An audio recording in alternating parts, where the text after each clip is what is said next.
Alrighty. We are now live. Welcome, everyone. Hello, one and all, to another session of the Trial of Hearts. I am your humble host and dungeon master, Maris Aurum. We are going to be kicking things off as per the usual with a round of player introductions, starting in the top left corner with Sif. Oh, that's me. Hi, I'm Sif_VTuber, Living Suit of Armor. I play games, I do art, I'm working on making content on YouTube, and I'm back again I almost said Tate, as Gwyn. I can't even say he's evil anymore, he just loves people now. Massive heel turn, very happy to be back, very lovely to be here again. Love you Yeah. guys. Imagine Tate in the Trial of Hearts. That would go remarkably well, I think. That would not go well. I don't get this fancy talk. Tate literally just, I eat dirt. Thank you, Sif. Next up, we've got Lily. Hello, everyone. My name is Lily.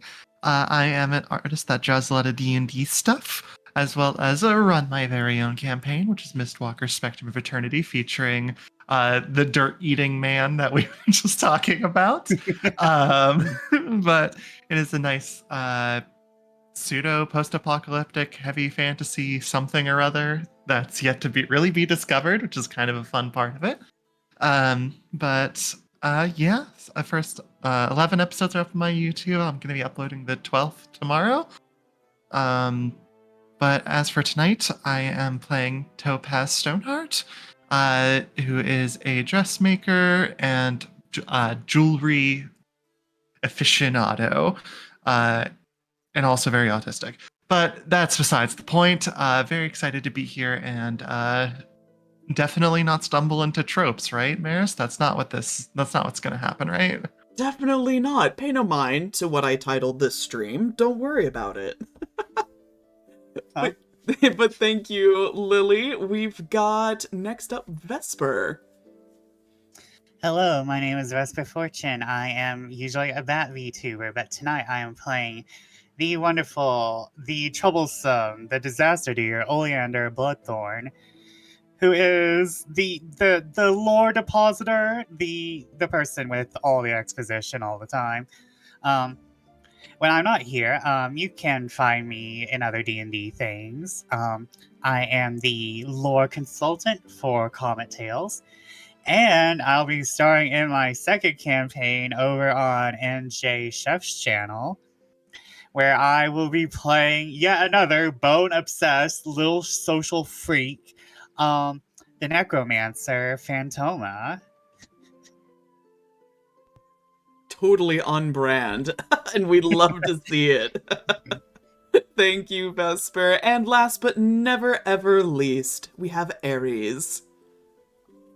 Hello, I'm ArestheHarpy. I'm a VTuber who does games and sometimes art, and also on Halloween I'm doing a model debut. Other than that, I am playing Luella, who is the best person that you could ever construe of, a Fae bureaucrat. Definitely no problems there. Absolutely nightmarish. And the most girl boss out of the cast of characters. 100% true. Low bar to trip Absolutely. over, Yes, other than also true. Leonora and Adora have at least a claim to the title. No. Yeah, no. No. Leonora's a girl failure, and Adora is just a brat. That's all she is. Oh, girl failure Dame Leonora. You hate to see it. We kept making rumors about her, it just kept adding up. It's true. It's true. So many nasty things being said about our poor halfling host. Leonora wants to be a girl boss. She's just literally not mothering enough. Literally not mothering enough. It is painfully accurate. Alrighty, my friends. With that, let's dive into a quick session recap, since it's been a hot minute since we played, a couple weeks. So, last time on the Trial of Hearts, Gwyn sought out Dame Leonora, looking for a private word with his host, expressing a concern for Essie that Leonora was not aware of Essie's dreams or the lengths that he would go to realize them. The dame questioned his intentions with Essie, impressed and surprised that Gwyn had come to care for the star so suddenly. They discussed the hefty weight of a heart, and Dame Leonora reminded Gwyn that a heart is not a burden, but a reminder of life and serving a greater purpose than oneself. She also asked a favor of Gwyn to act as her eyes and keep a vigilant watch on Deimus, and if necessary, eliminate him if he proved a threat. Ignoring the swirling rumors of murder, Topaz went looking for Prince Alto, concerned for him and Adora, considering that their room was connected to the scene of the crime. He invited Topaz for a drink in the den, seemingly eager to escape the overbearing gaze of his sister. Despite his best efforts to act nonchalant, Topaz quickly deduced that the prince was upset about something, and Alto divulged that he was distressed about the rumors about him attacking Dame Leonora, and Topaz's intuition led them to suspect that the prince may not be responsible for the attempted murder. Dame Leonora gathered all of her guests after dinner and officially announced the indefinite cessation of the Trial of Hearts, asking everyone to leave by the following day and not to return until receiving word from her personally. Amidst the clamor of guests, the mixture of confusion, disappointment, and relief, each member of the party realized that a note had been dropped in their pocket, an invitation from Essie to join him in the library. Before this meeting, however, Oleander checked in on Parthenia, making sure that she was all right in the aftermath of the masquerade. She admitted her worries about history repeating itself, noting that it was eerie that the attempt on Essie's life came just a day after Parthenia and Oleander spoke about royal assassinations. Once everyone gathered at the library, Essie revealed that Dame Leonora was joining them, now fully informed and caught up on their conspiracies and theories. She warned them that she was well within her rights to have them all arrested for treason and conspiring against the crown, but were it not for the fact that her loyalties were to the Empress first and Essie second, and therefore she could be a trusted confidant. Essie confessed that his role in the trials had been dishonest, that he initially had no interest in giving his heart to anyone, and merely sought what he considered to be the best alliance as he navigated the investigation of his sister's murder. But he also admitted that he had grown fond of each of the party members, and lamented the possibility that he would never see them again since the trials were ending, and Dame Leonora was likely keeping him on a short leash. The party made a compelling argument to Dame Leonora to permit Essie to travel to the capital with them. After all, the second trial's purpose was to see who could best protect the star. So together they agreed that Topaz's older sister's house would act as their base of operations, and Dame Leonora made them promise to provide her with consistent daily updates. But Dame Leonora warned them that gossip is the currency of the capital, and more eyes means more ways to be scrutinized. At the meeting's conclusion, and with Essie's permission, Topaz returned to Lapis, confessing the truth about their meetings with Gwyn and Essie, his feelings for the both of them, and the conspiracies involving Isolde and Cornelius. Oleander pulled Essie aside, asking for clarification on the third trial. Deimus had mentioned being faced with Cassian, but the visage before him neither looked nor sounded like his master. When confronted with this, Essie seemed perplexed. His illusion of Cassian was made with portraits and records of the sage. But if it wasn't Cassian, who is Deimus's master? And that is where we're going to pick things up. But enough about mystery and intrigue, because first on our agenda tonight, Topaz. You wanted to reach out to a certain special someone. I most certainly did. I wanted to go and bid farewell to Captain Wild. Very good. Where would you like to meet Captain Wild? I think, having taken quite a while to get up, we'll say they spent like a solid 3 or 4 hours essentially cleaning up the half of their stuff that they have here. And would tell you I need a break, and is going to realize that it's very possible that the Grey will not be here in the morning, and so wants to try and catch Wild before he leaves. Very good. Yeah, you can see Wild is kind of in a similar position. He looks like he's collected himself. But he's taking a breather. He's sort of on the back terrace of the estate. And like smoking a pipe, having a quiet moment to himself before departing in the morning.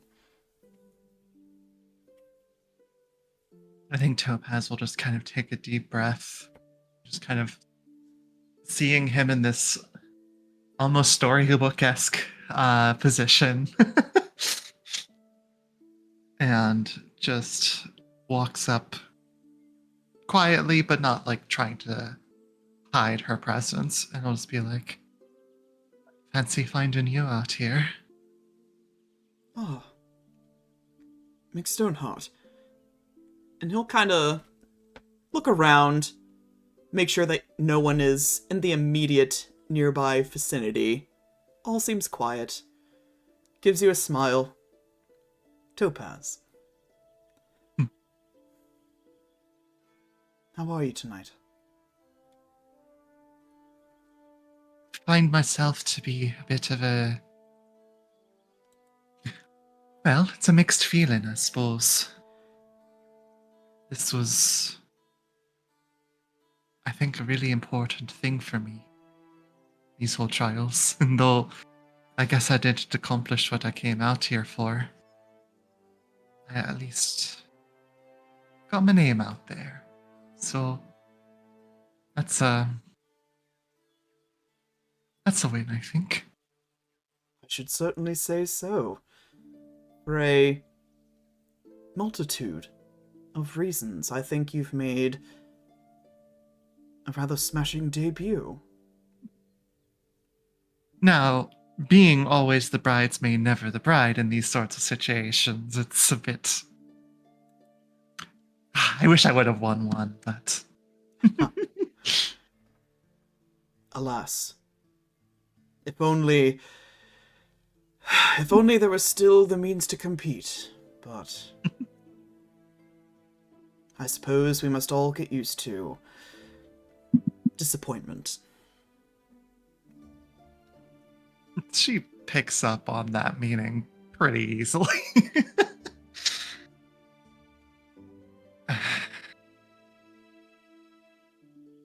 She'll just kind of go and sort of, as he's leaning off against the terrace wall, just do the same and just kind of look over at him and say, really, really did appreciate everything that you did for me here. Of course. You gave me such confidence and taught me things and made sure that I felt capable. Topaz, you didn't need my assistance, though, mind you, I'm very glad that you came to me for help. And I always will, should you come asking. But I have a feeling that my efforts in assisting you were not the key to your success.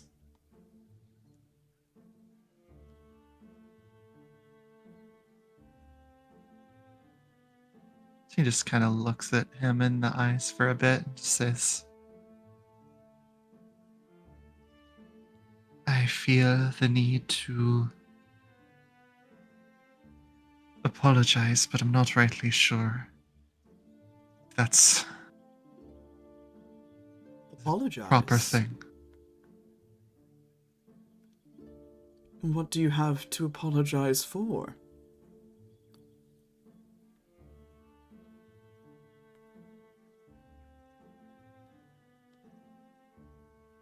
I can see She is very, unsure of his words at the moment.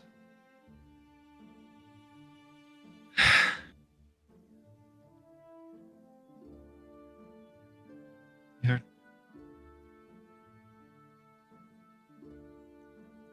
You gave me so much and I gave you so little.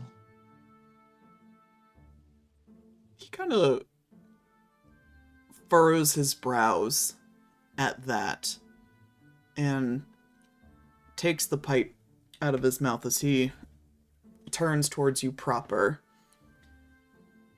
Topaz. I don't think you're viewing our relationship fairly.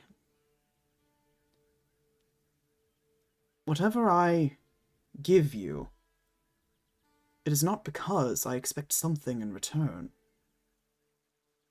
I may be an entrepreneur, a pirate, but I'm not heartless. I do these things because I want to. And because I value you and our friendship.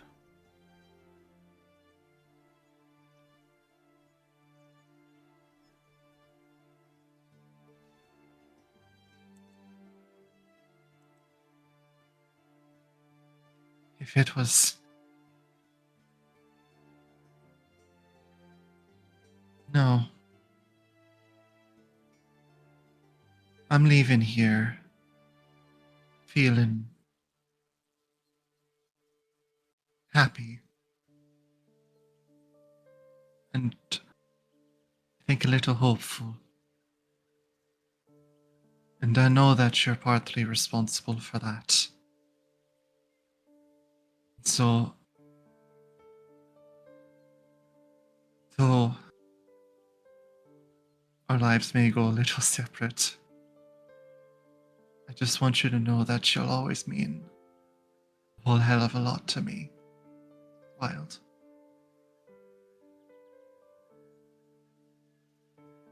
And you to me. I am thrilled to see you so happy. I had a moment where I thought I should be concerned after the events of the masquerade. But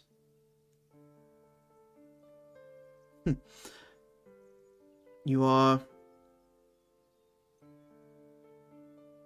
a very strong person. You are not shying away from danger. You are strutting out of here with your head held high. And I respect that tremendously.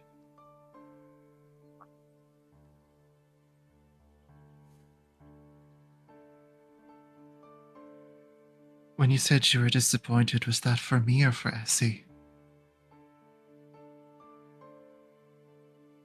He goes quiet for a moment and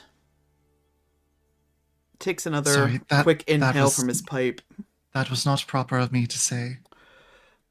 Topaz, propriety has never been a particular concern of mine nor yours. I am grateful for the opportunity to speak so candidly. I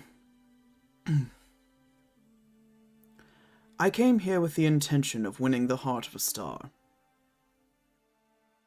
And I'll be damned if Essie isn't one of the most singularly charming and confounding individuals I've ever experienced. But the more I competed, the longer I stayed, I had thought. I wondered, perhaps there is a greater prize under my very nose.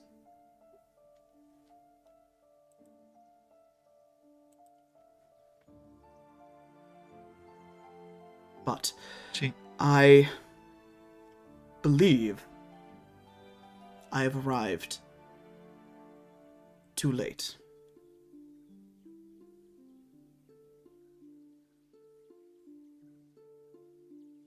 She starts to tear up a little bit, just kind of tosses herself into a hug with him. He wraps his arms around you, Topaz, and gives you a very firm squeeze, just holding you close.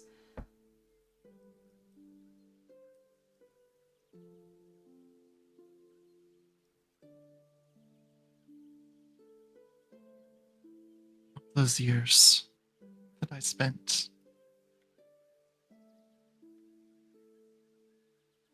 just wait and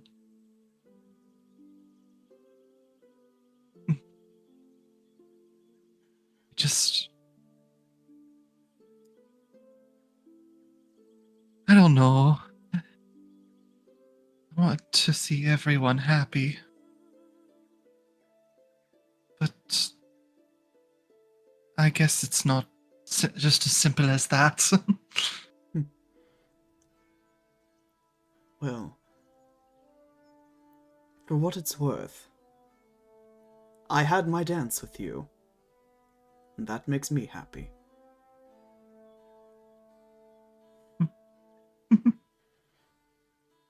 That's all it takes. Just a dance. I'm a simple man, Stoneheart.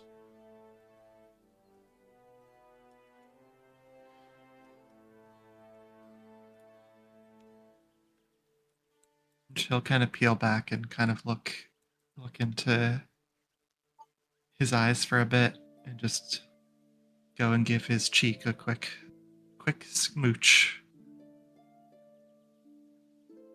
Just look at him. Just say, stay in touch though. Of course.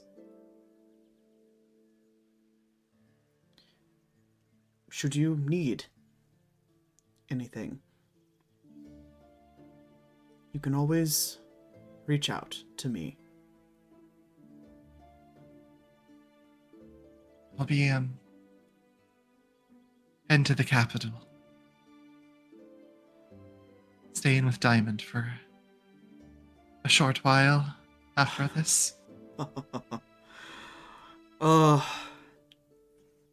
That will be a fun time for you.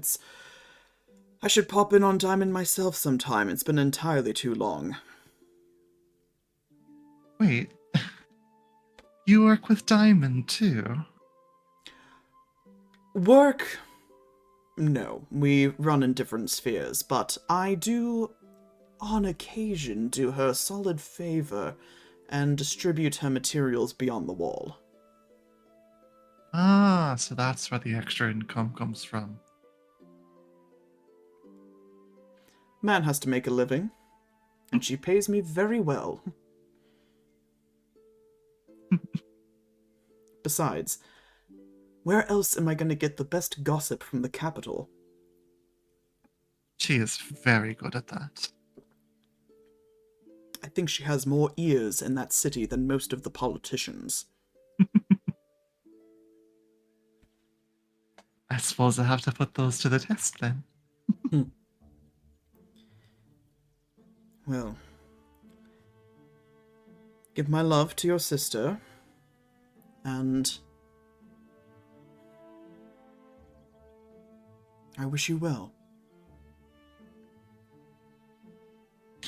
She'll sort of take a few steps back and just kind of look at him with just a very fond smile.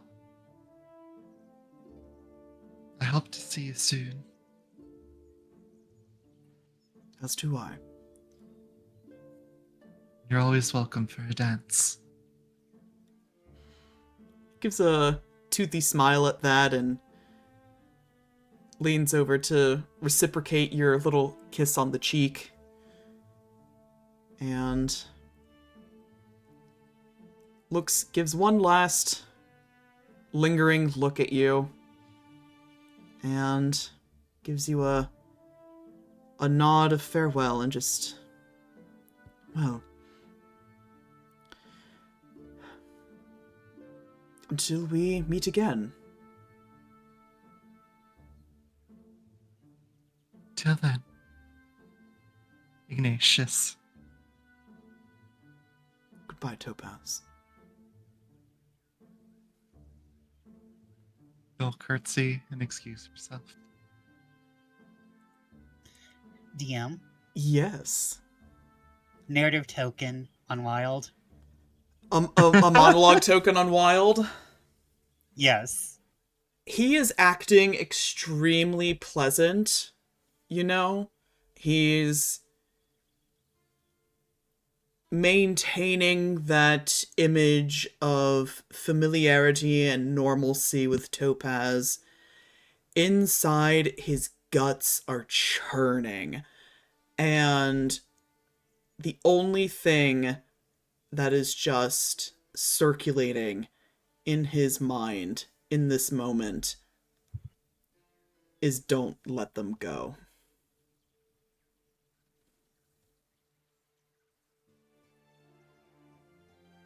Thank you, that's all I wanted. You're so welcome.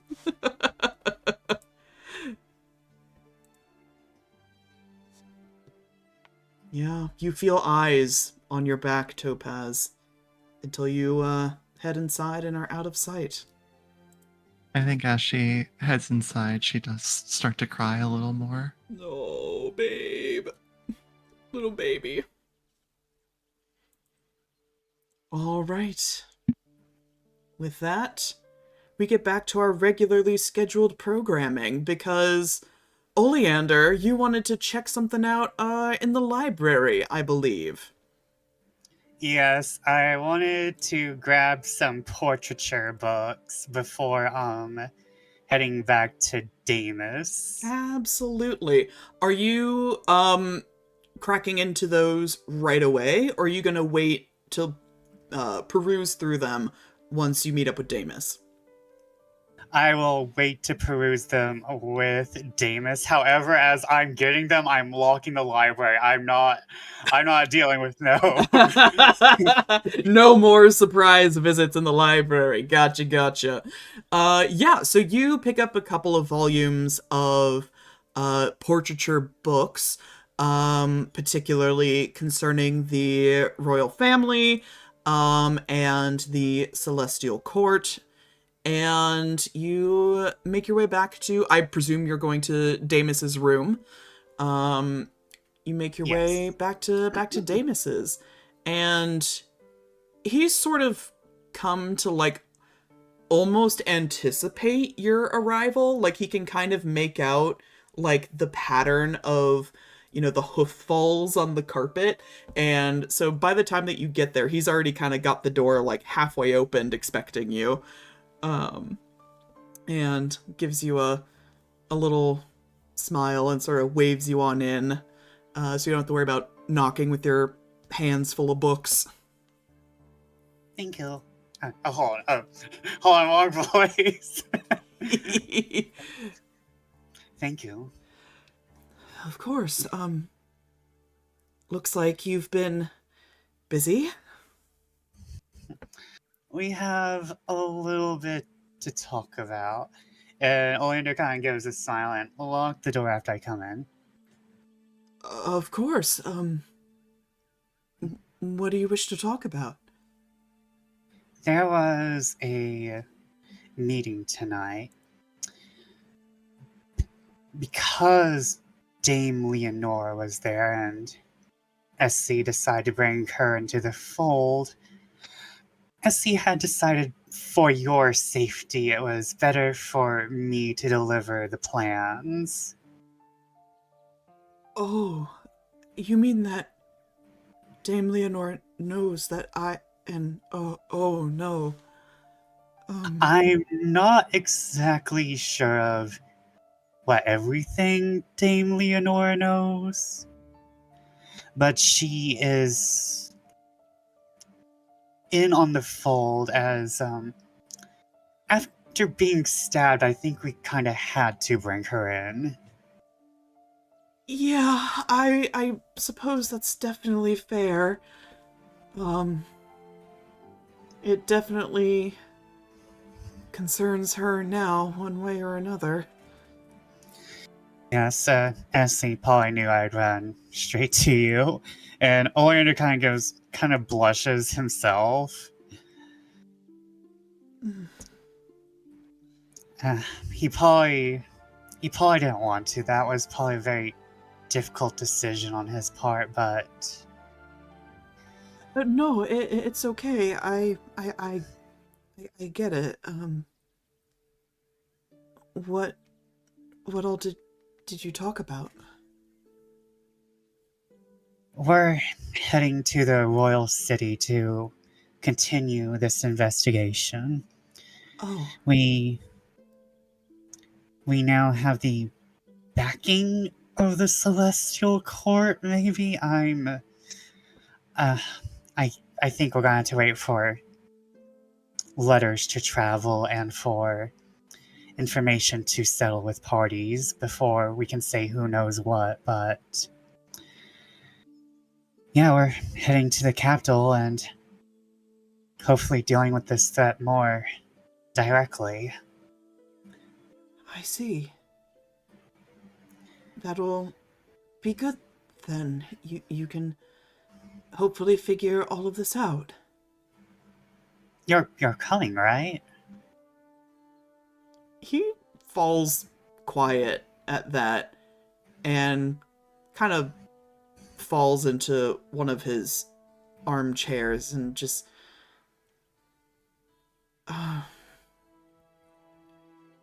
Oleander, you know I can't come, right? I mean, I have to go back.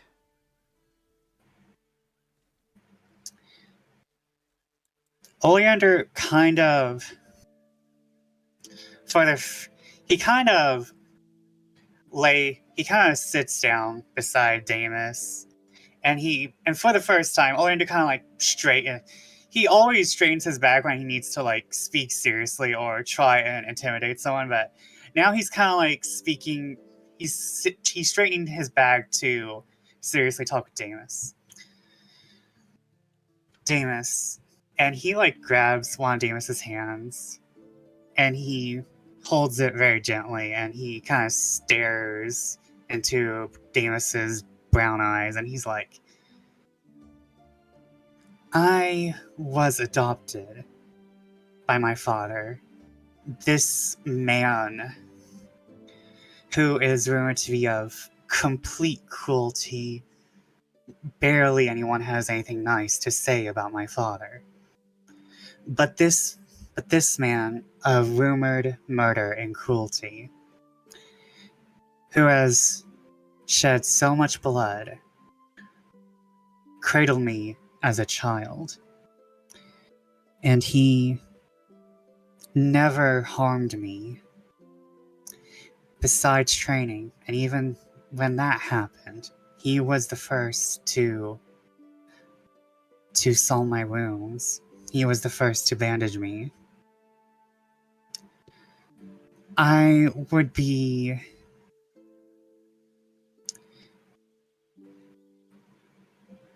your caretaker, Sage Cassian.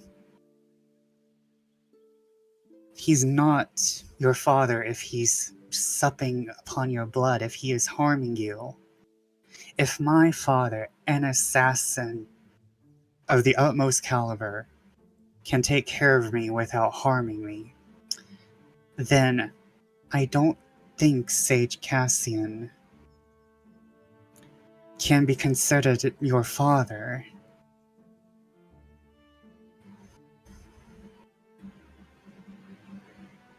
I know that he's not my father. I do remember my parents, after all, and he doesn't treat me like a son. I know that, but Even if you're just his student, that's no excuse for what he does to you. Teachers don't treat students like that, Deimus. Or at least they're not supposed to.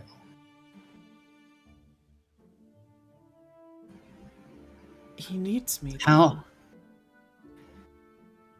Does he? Or does he need your blood? Kind of averts his Deimus. eyes at that question. Deimus, we need you. I need you. I couldn't have gotten this far without you.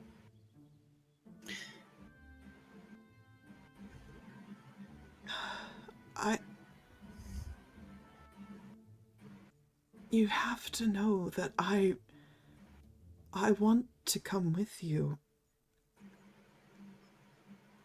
I want to go. But if I don't return... You said yourself he wanted to harm Essie.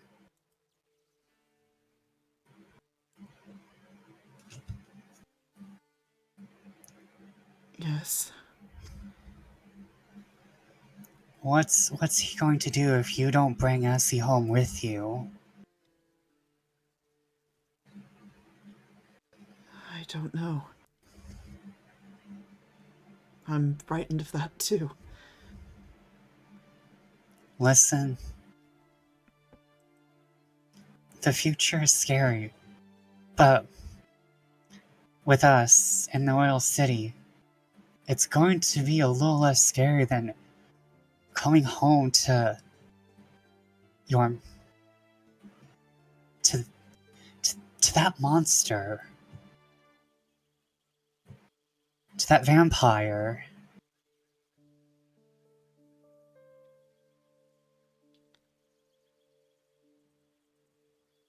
I think... I'm worried that he'd come looking for me.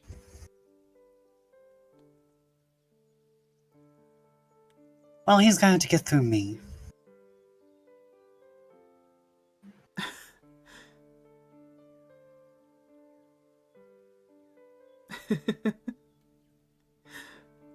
He gives your hand a little squeeze, just...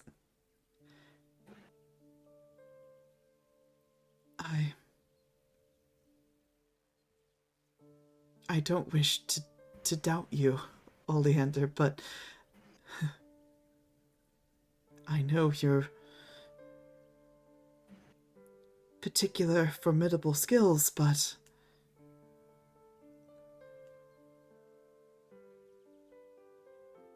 I fear what he would do to you.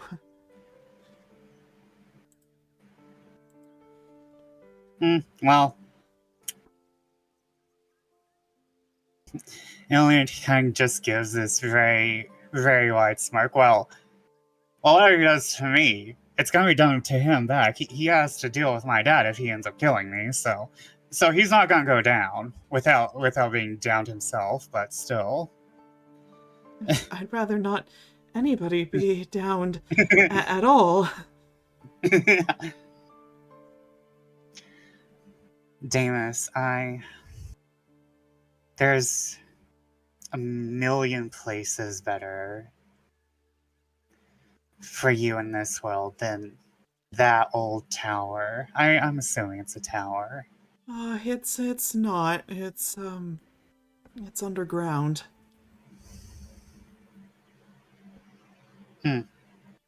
Underground, you say? Oleander's kind of thinking now, but that's something I'll come back to later. Deimus, we can take this one day at a time. if he comes, he comes. It's just another thing we have to deal with. But instead of dealing with it alone, you have us. You have Gwyn, the hero of the realm. You have Essie, the revolutionary star. You have Topaz, a brilliant fighter who's creative. You have Luella, the shadiest creature on this side of the river. Honestly, she's the thing that scares me the most next to my master. But I guess I can see the appeal in having scary people by your side. And you have me, though I'm not sure I'm that great in comparison to those three. I think you sell yourself very short then. Well, I tend to do so anymore. I'll...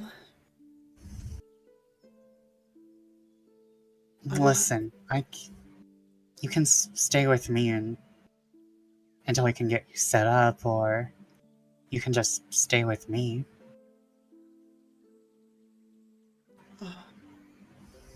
Kind of flushes a little bit. Would it be alright if I had the night to think about it?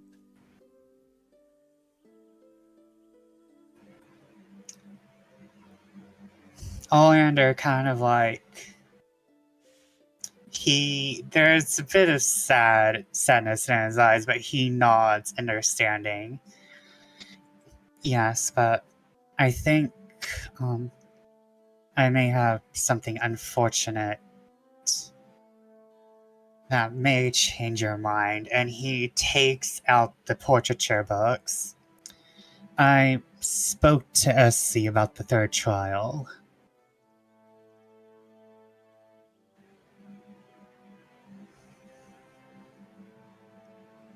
Did you find anything interesting?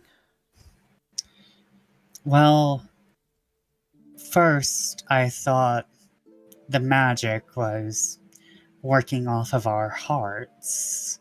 And like, it was reciprocating that, bouncing off of that. I think a lot of people might have thought that. But no, it was simple illusion magic and Essie's acting.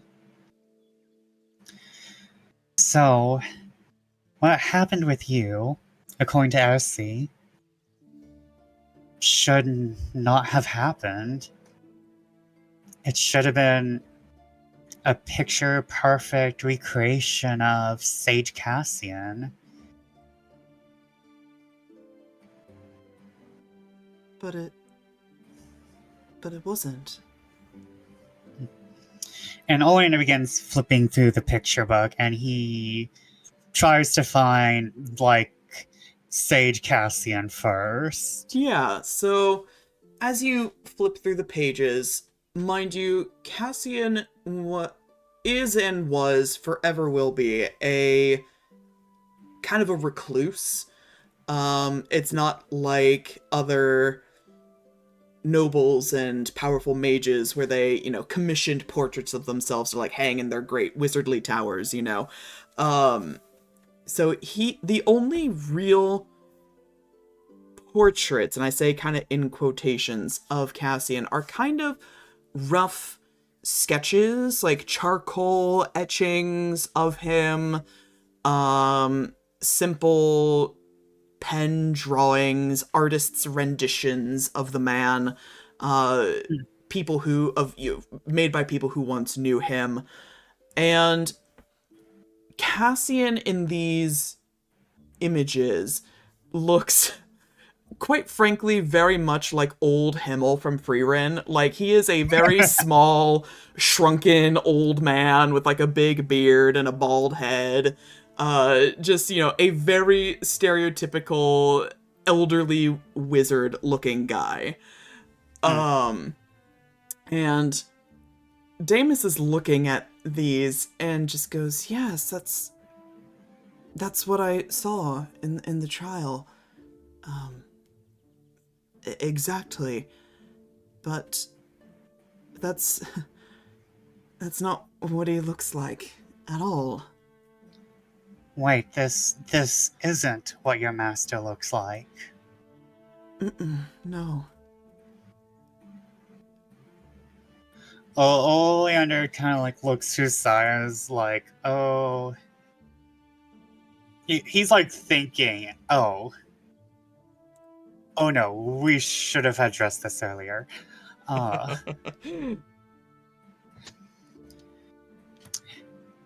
And Oleander immediately brings out a probably way earlier edition and goes to a portrait of Cassini.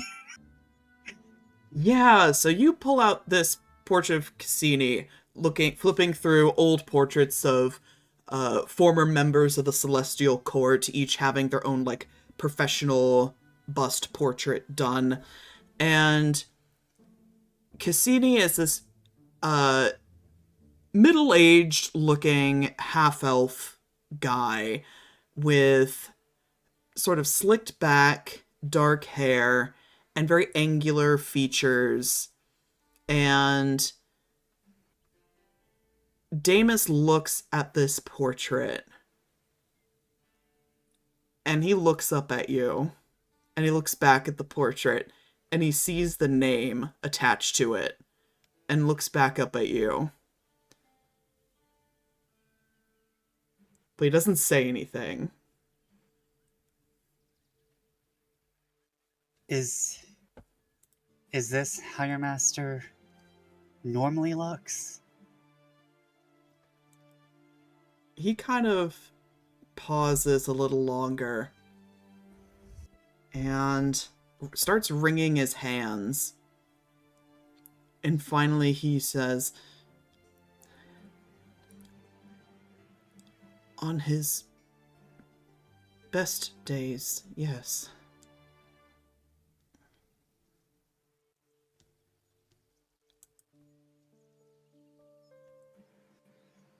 I'm sorry, I've been hit.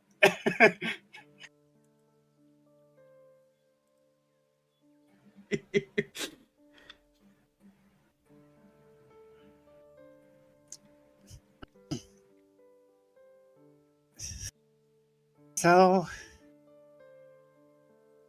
you're saying your master looks like Cassini.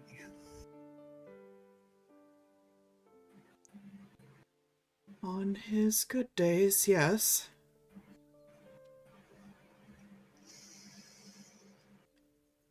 He usually looks, older.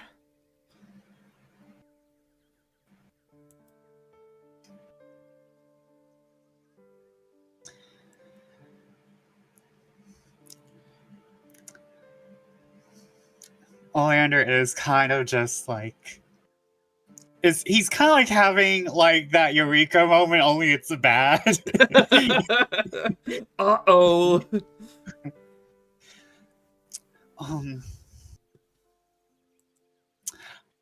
Damus, if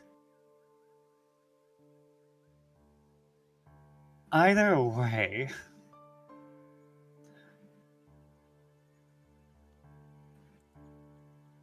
I do think it might be best if you're not alone.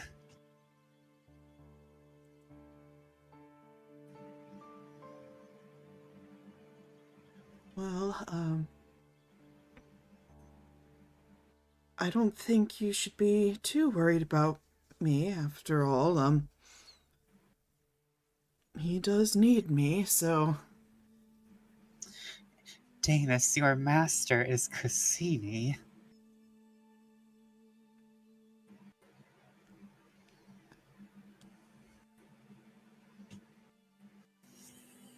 And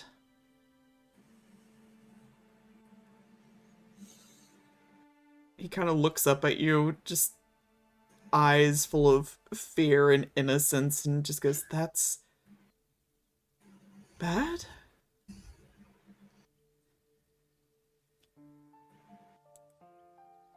Oleander kind of like looks at him and,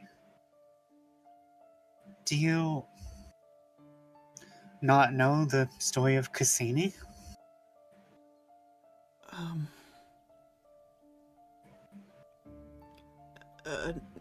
No, I mean, it sounds familiar. I may have heard my parents say it before, but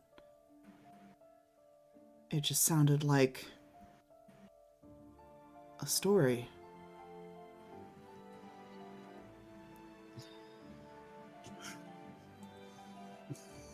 Oleander kind of pulls everything together in like scholarly historical way. I am now a history teacher now. I am history teaching my boyfriend. Teaching your homeschooled boyfriend. Hold on, I'm going to have to bring up the characters. If you need me to DM lore dump a little bit, you know, I can certainly do that as well. I can wing it with what we just got. So, to more or less sum it up, Cassini was a former member of the Celestial Court. He betrayed the court of his time by practicing witchcraft and coveting the heart of a star that had fallen to Earth at the time. He was exiled, to put it lightly, and his name has been associated with villainy and witchcraft for the rest of his days. And the thing is that everything's true. He wanted a star. Do I know if he actually got the heart of a star? Yes, that is what the history would remember him for.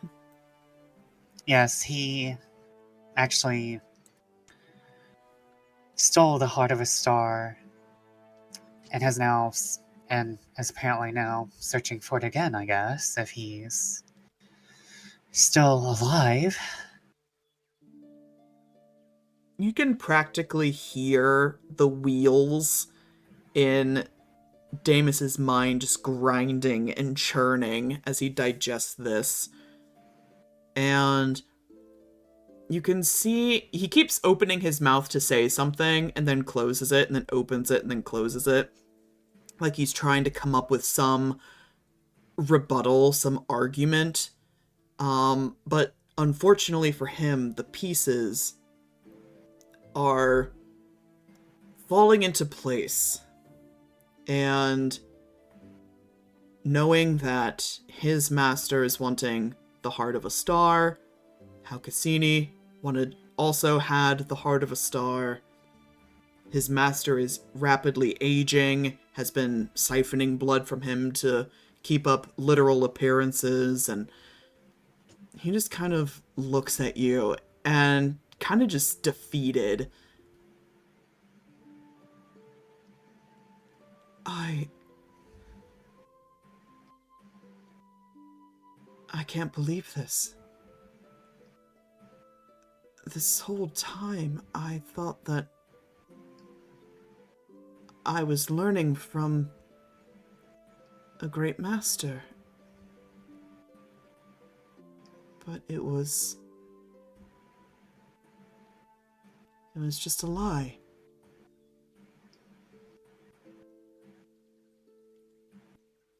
Oleander takes Deimus's hand in his again and is like, This isn't your fault. This is all upon him. He took you in with the worst of intentions and had probably no dreams of making you a great alchemist, a great spellcaster. He wanted you probably for your blood. This isn't your fault. It'll never be your fault.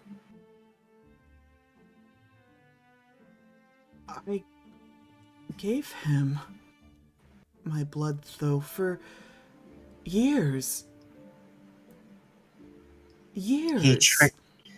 He tricked you. He manipulated you.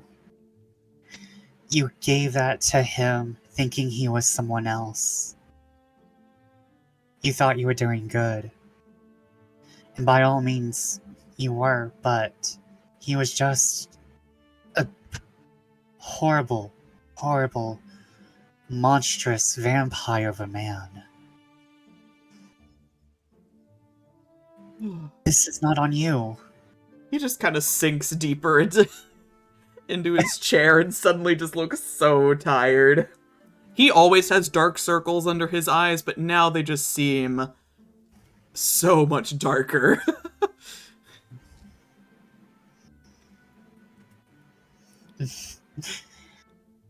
Oleander just gives the warmest smile he can and slides his arms under Deimus and like hugs him and is like, it's okay if you need to cry or let out any emotions or scream.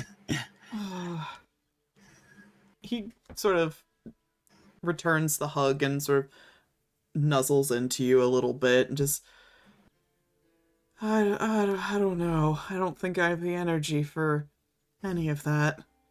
But this is nice. Do you want to go ahead and go on to bed? He kind of shifts himself to pull back just enough to see the other stacks of portraiture books that you brought. No, I have a feeling we're gonna stumble upon more bad news, so might as well get it over with, I guess. Well, I only really brought this to double check Cassian's identity. But if you think there's something else we can Well, figure it out, you do you think has your master looked like other things over the years? I mean, he knows illusion magic to a certain degree, but nothing... It's not his area of expertise. They never last very long, so I don't think he'd be able to forge an identity that way. Has your master had any visitors that you remember thoroughly? No, not that I know of. Though I can't say whether or not he's hosted people when I've been out foraging for ingredients and going into town for him. I couldn't say.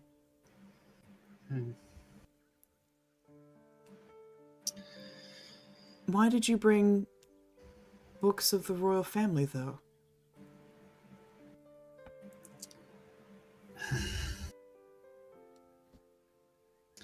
I wasn't sure who it was going to be. Who your... I thought it might have been that.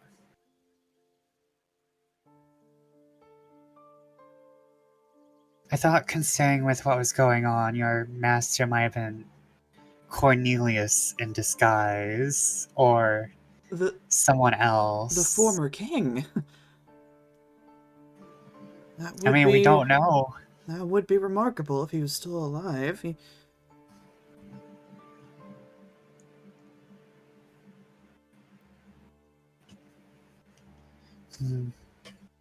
Well, we can still look through them if you want, if you notice anyone. It couldn't hurt. Apparently I know very little about my master, so We'll see if he turns up again. And I guess we will sit through and look through these books. Sure. I've got a list of, portraits that you can, peruse as you're flipping through them.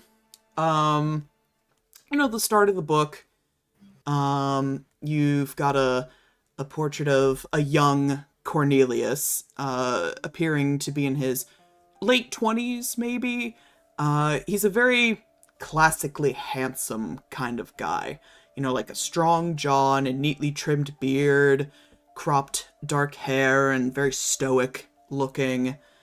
On the opposite page, there's a portrait of Prince Cyrus, a young man in his early mid-20s, if you were to guess by this portrait. He's got an easy smile on his face, which is framed with wavy, tousled hair, the same color as Cornelius. And for seeing the two of them like side by side, it's almost a little comical to see the dichotomy of the brothers, one being very rigid and serious, the other looking quite soft and carefree by comparison. You flip the page, and it's a portrait of Cornelius and Isolde. Presumably, their wedding, perhaps they're both dressed very extravagantly. The pair stand side by side. Cornelius is holding one of Isolde's hands. Though he doesn't smile, there is a certain kind of softness in his expression. And looking at Isolde, there is no doubt in your mind to Essie's claim that he and Isolde are related. The two look very similar. She has the same long red hair, though hers is braided and draped over her shoulders. And her face is rounder than Essie's, softer than Essie's, but also speckled with countless freckles. And turn the page again. We see a portrait of Cornelius a little older, still strikingly handsome, but with a touch of gray in his hair and his beard. And he seems to be holding himself with an air of certainty. The pride of youth has given way to the confidence of a capable ruler. And the next portrait you see is labeled as one of Marius. A young man somewhere between 18 years old and early 20s, you would probably hazard a guess. Clean shaven, short dark hair. The resemblance to his father is frankly striking, but his expression carries none of Cornelius's confidence. His eyes look sullen. On the next page is adult Marius. And his resemblance to Cornelius as a young man is remarkable. He has also grown a beard, but his hair has grown out. It's neatly tucked in a ponytail at the nape of his neck. Next is a portrait of Marius at the end of his life, the last portrait of his before his passing. He's an old man. It's dated in a way that would put Marius in his 60s, but it's a rough 60s. It's really rough. You would guess this is more like an 80-year-old man than a 60-year-old man. His hair is long and unkempt. It's gone entirely gray. The wrinkles on his face suggest a lifetime of worries. Anxiety is written on his face with a pinched expression and sleepless eyes. Next to him is his wife, Queen Poppaea. She's much younger than him. She's got golden hair piled intricately atop her head. She's got this sort of distant expression on her face. And unlike portraits of Cornelius and Isolde, there is no hint of closeness in their body language between these two. And then next is a portrait of young Bastian, the current king. A young man, also bearing a striking resemblance to his father and his father before him. 3 generations of a remarkable gene pool. His portrait, however, is a profile, and he holds his head very high. His eyes are kind of heavy-lidded and seem kind of unfocused. And then we have the most recent family portrait. It's Bastian in his perhaps early 30s with his wife, Queen Calpurnia. And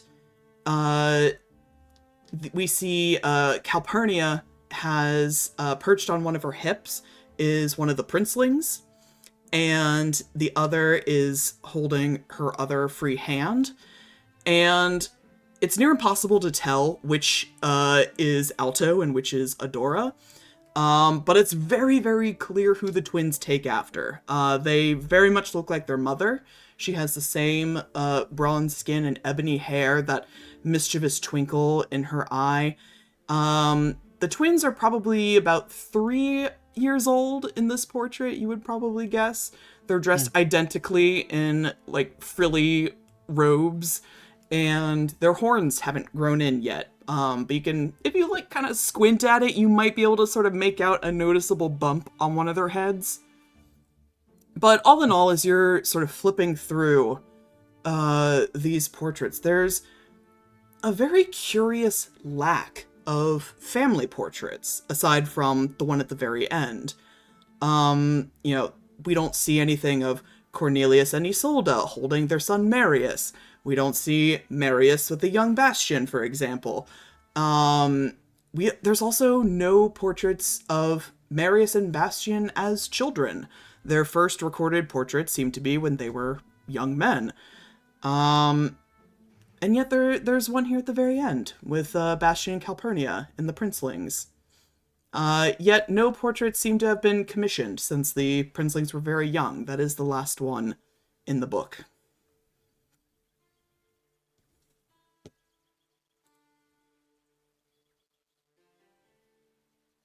It's very strange that there's not a lot of pictures of them as teenagers or between. And it's always portraits or profiles.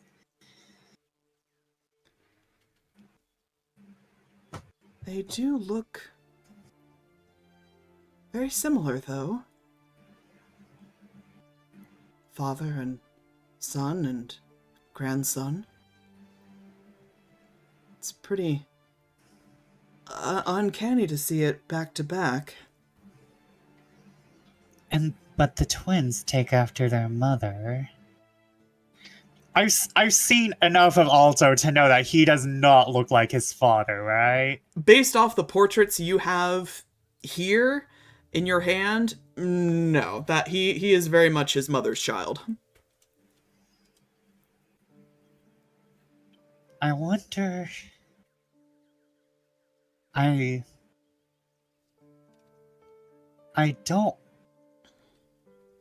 don't want to sound conspiratorial, and he kind of like manages the book until like he has like his like fingers on all the pages of Bastian, Marius, and Cornelius, and he just flips through all 3 of them at the same time and is like, do these look like they could be the same exact person?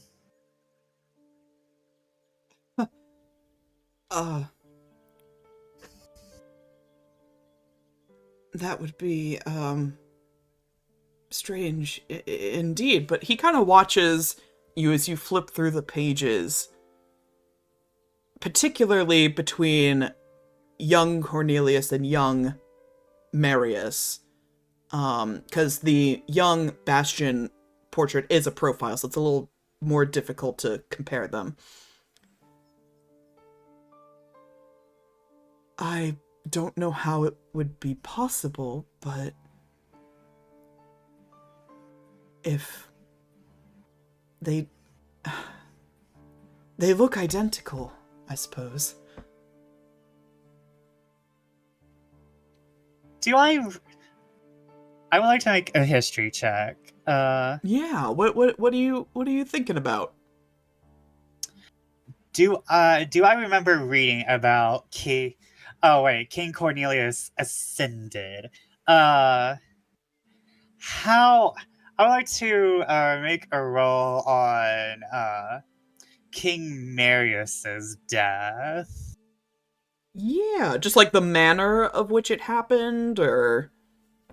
The manner, the burial. The burial's very important, in my opinion. Okay, okay. Yeah, give me a roll. Come on, history. 13.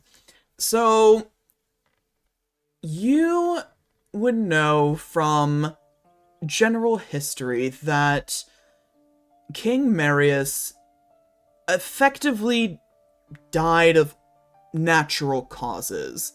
You know, an old man who is very ill.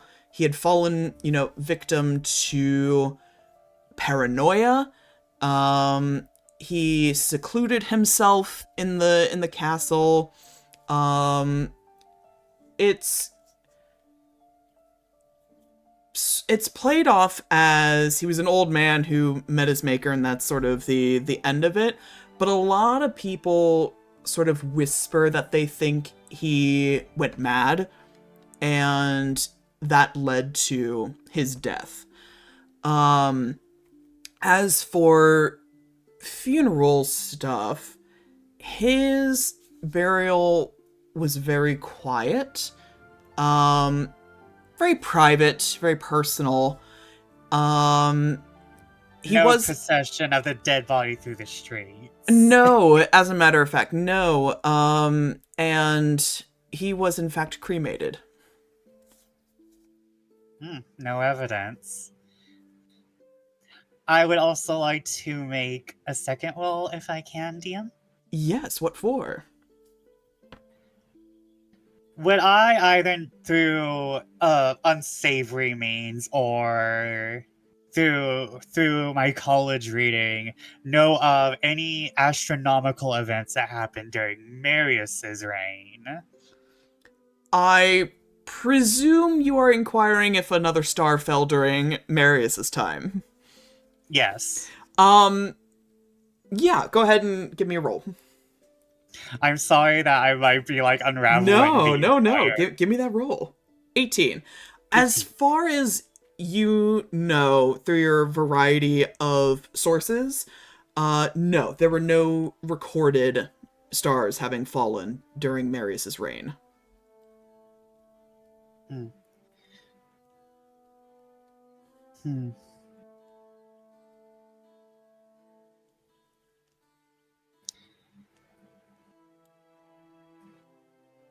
Well, I think...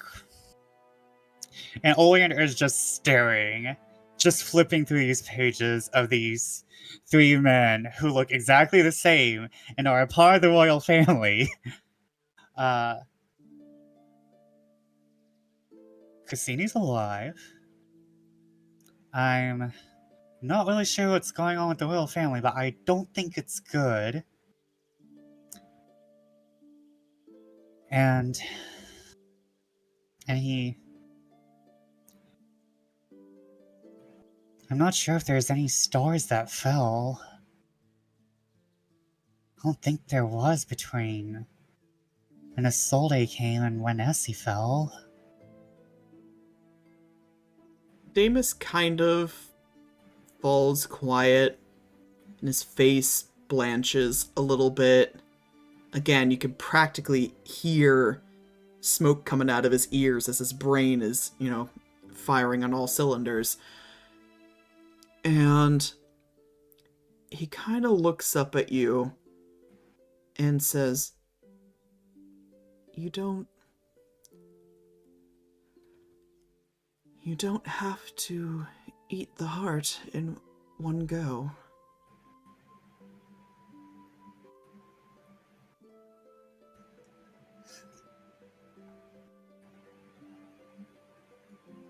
Oleander kind of just turns and goes, what? If you think he's the same person, And Essie seems to think Cornelius did something to Isolde.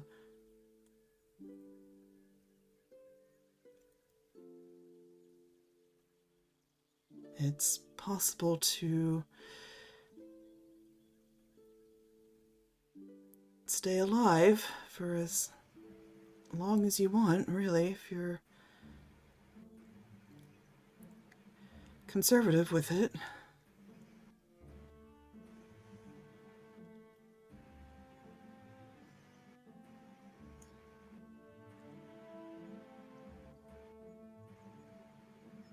Olander's kind of going quiet because he's realizing there's 2 star-eating monsters out there on the loose.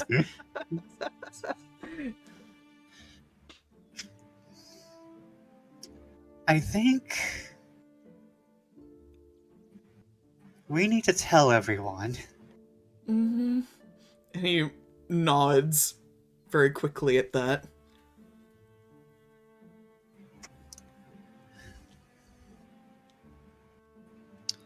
I think Owen takes a deep breath, releases, looks over to Deimus, kind of like gives him another hug, and see, I couldn't have learned this without you. Happy to provide my particular knowledge in these matters.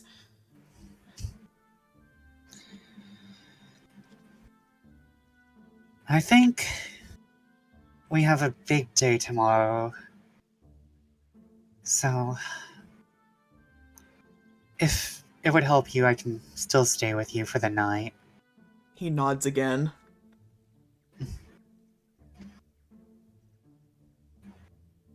Come on, let's finish packing. Okay. You see Deimus already is entirely packed. He's just got one bag. Oh. Well, I'll just get next to his bed, and I'll let him get ready, and then I'll like lay next to his bed with him. All right. You cuddle the night away.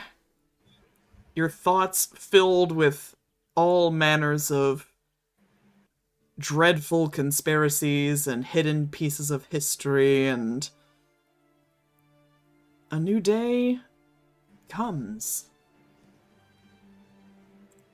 And as we start our next day, I will remind all of you about the different rumors in play. Unchanged from last time, we haven't made any new ones, so we've got a couple scandals, first and foremost. One being that Dame Leonora isn't actually the master of ceremonies. Someone powerful behind the scenes is pulling the strings, using confusion and violence as the means for some sort of power grab. Next, Luella and Alto's relationship is romantic in nature. And then our rumors. First, Prince Alto attempted to kill Essie. Some people are speculating that because of how protective Gwyn was of Adora, that she is secretly the real star. Oleander's masquerade disguise, the Princess Artemis, just might be his true identity.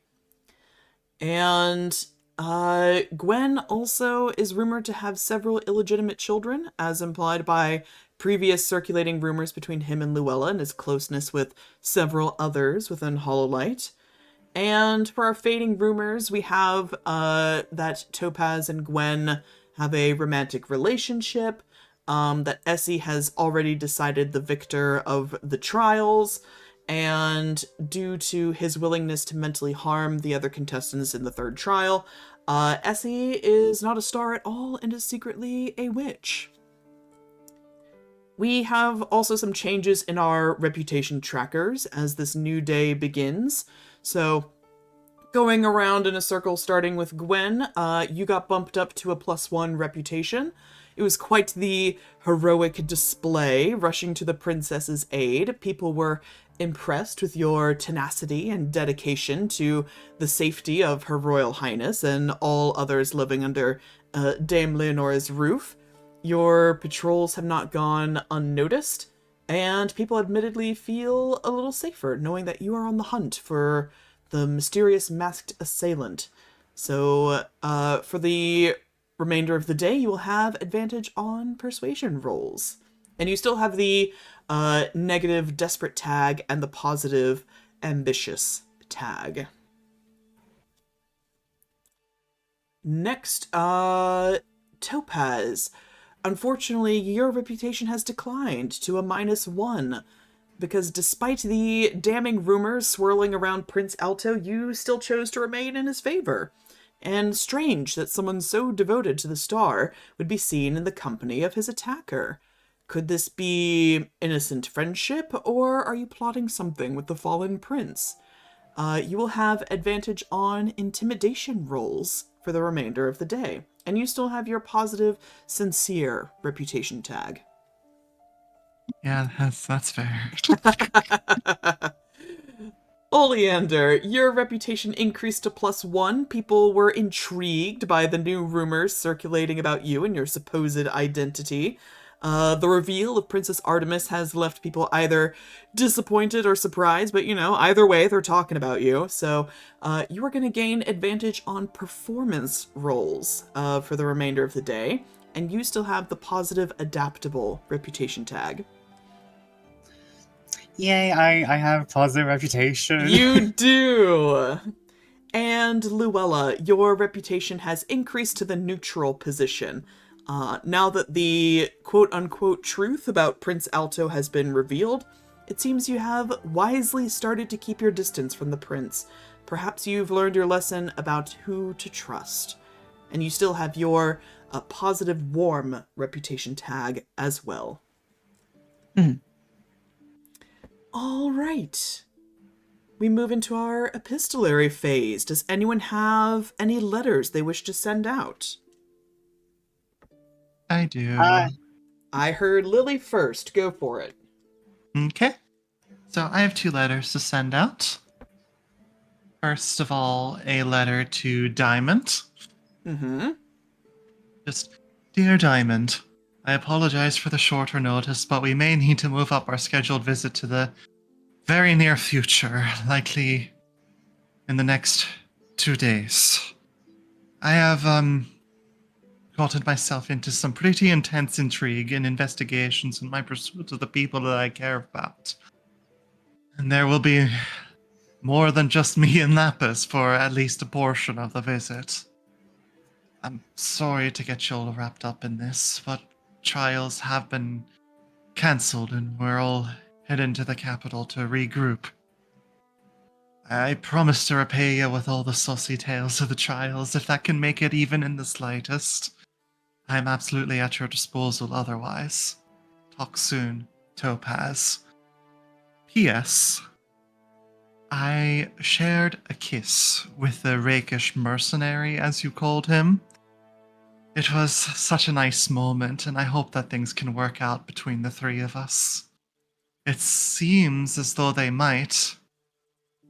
I'm sure you'll want to vet them, but I must ask to please don't be too harsh, Diamond. I know how you can be with these prospects for any of us siblings. And I do appreciate you handling the last one, but these 2 are different. I really care for them immensely. I feel so full and content when I'm with them. Like they complete different parts of me. I don't want to lose that feeling for anything.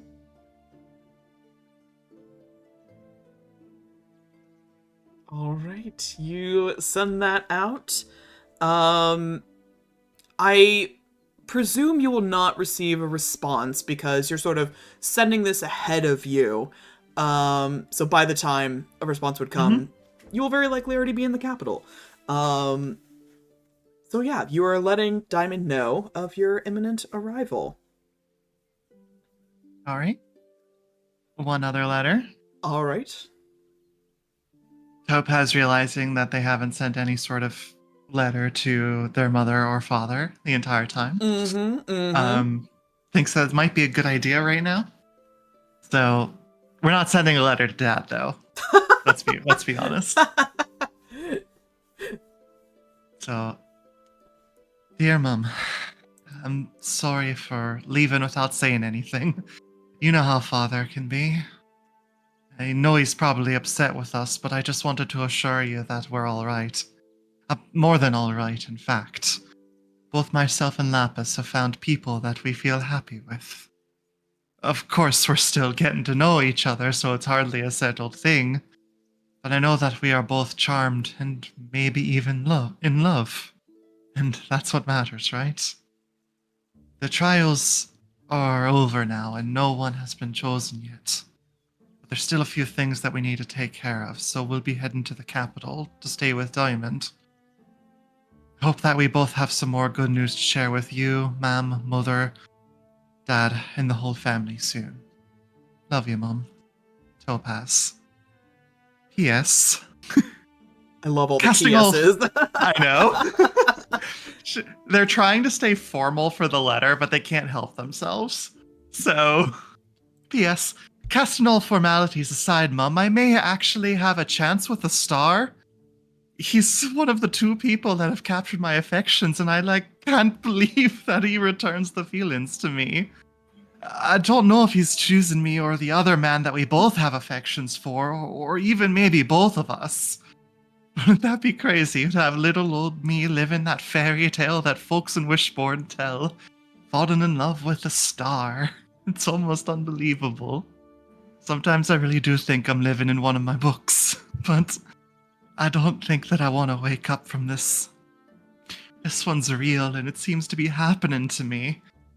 Oh, please, I'm manifesting them both. That would be a dream come true. Oh, all right. You send that off to your mom. Who knows what kind of response you will get in the near future. That's all. All right. I do have one for you, Topaz. So as you're, putting the finishing touches of cramming everything into your luggage, Lapis is scurrying about doing the same. There's a knock on your door, and one of the staff presents you with a letter, sealed with the blue wax seal of the Celestial Court. And you recognize this is very likely coming from Dame Leonora. Oh, God. Nervous, but takes it and opens it. Inside, the envelope is a little note card, and then behind that is another letter, but on the note card it says, Mick Stoneheart, as you have made the collective decision to stay with Miss Diamond Stoneheart, I have taken the liberty to write out explicit instructions for your sister, since she is effectively to be Essie's guardian in my absence. These words are for Miss Stoneheart's eyes alone, so please ensure their safe delivery into her hands. Dame Leonora. And there is another folded up piece of paper in there.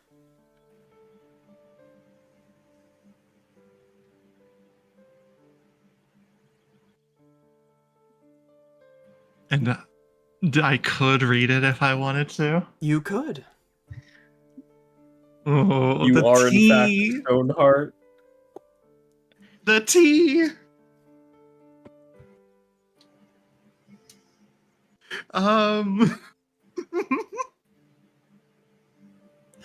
I don't think Topaz can help themselves. I think this feels so, once again, thinking about their romantic books, they're like, oh, I wonder if they talked about me in this or something.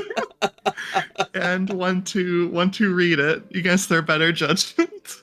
All right, you open up, you unfold that letter, and it says, Diamond, it brings me no pleasure to ask a favor of you, given our last bitter words, but I hope you can put aside past, and you see scratched out, it says feelings, quarrels, and do this for me, if not out of the goodness of your heart, then for the greater good of Wishborn. Your sibling's visit is not a mere pleasantry. With them is a person of great importance and value. Essie is to be kept under close watch. He will be excitable and, at worst, belligerent, but you must stand firm against any ridiculous and endangering requests. Do not spoil him just to spite me, and under no circumstances is he to be permitted in the castle proper. I have business with the Empress that will delay my arrival to the capital, but I hope to join your siblings and their entourage within the next few days. Many thanks, Dame Leonora. I'm so glad I was bad. Yeah.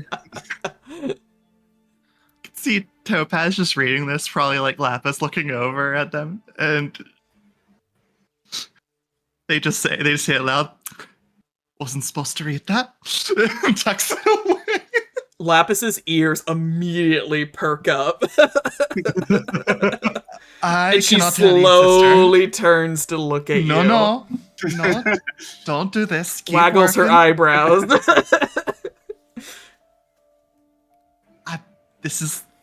I wasn't supposed to read it. You're not supposed to hear it. That makes it exactly worth knowing. But, sister. You said no more secrets.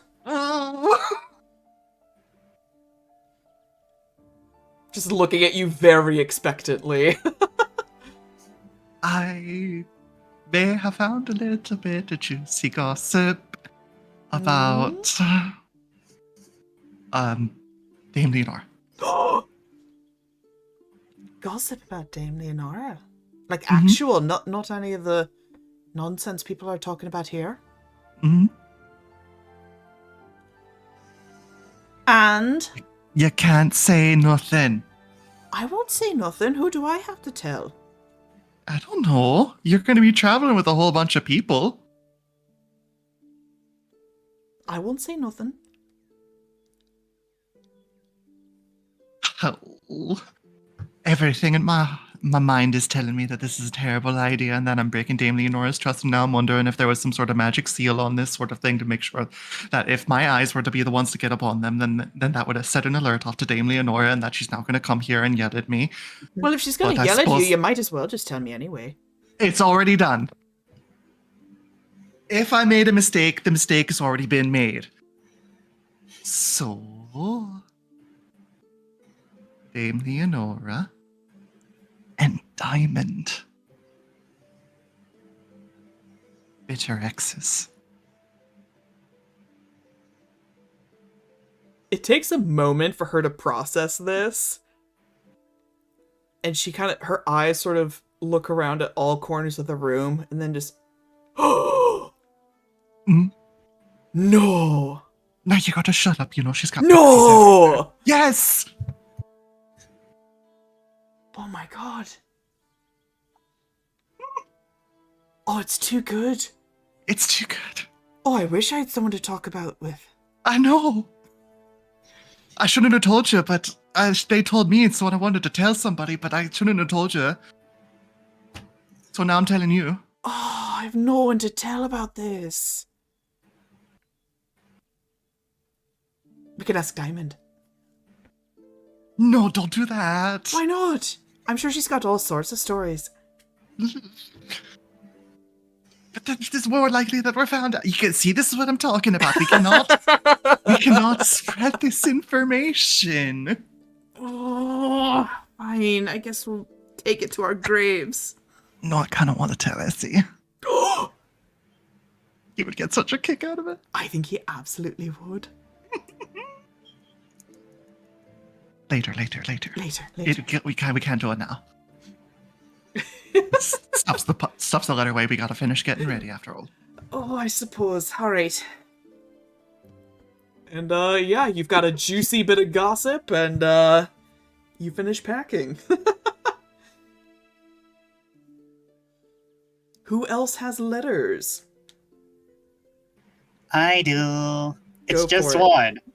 The shortest letter in the campaign by me. OMG. It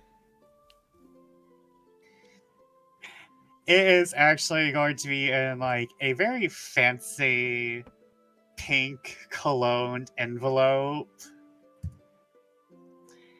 And it reads, Dear Madam Bubvia, be back soon, and I'll be desiring your services. Can't wait to catch up. Your favorite flower, Oleander.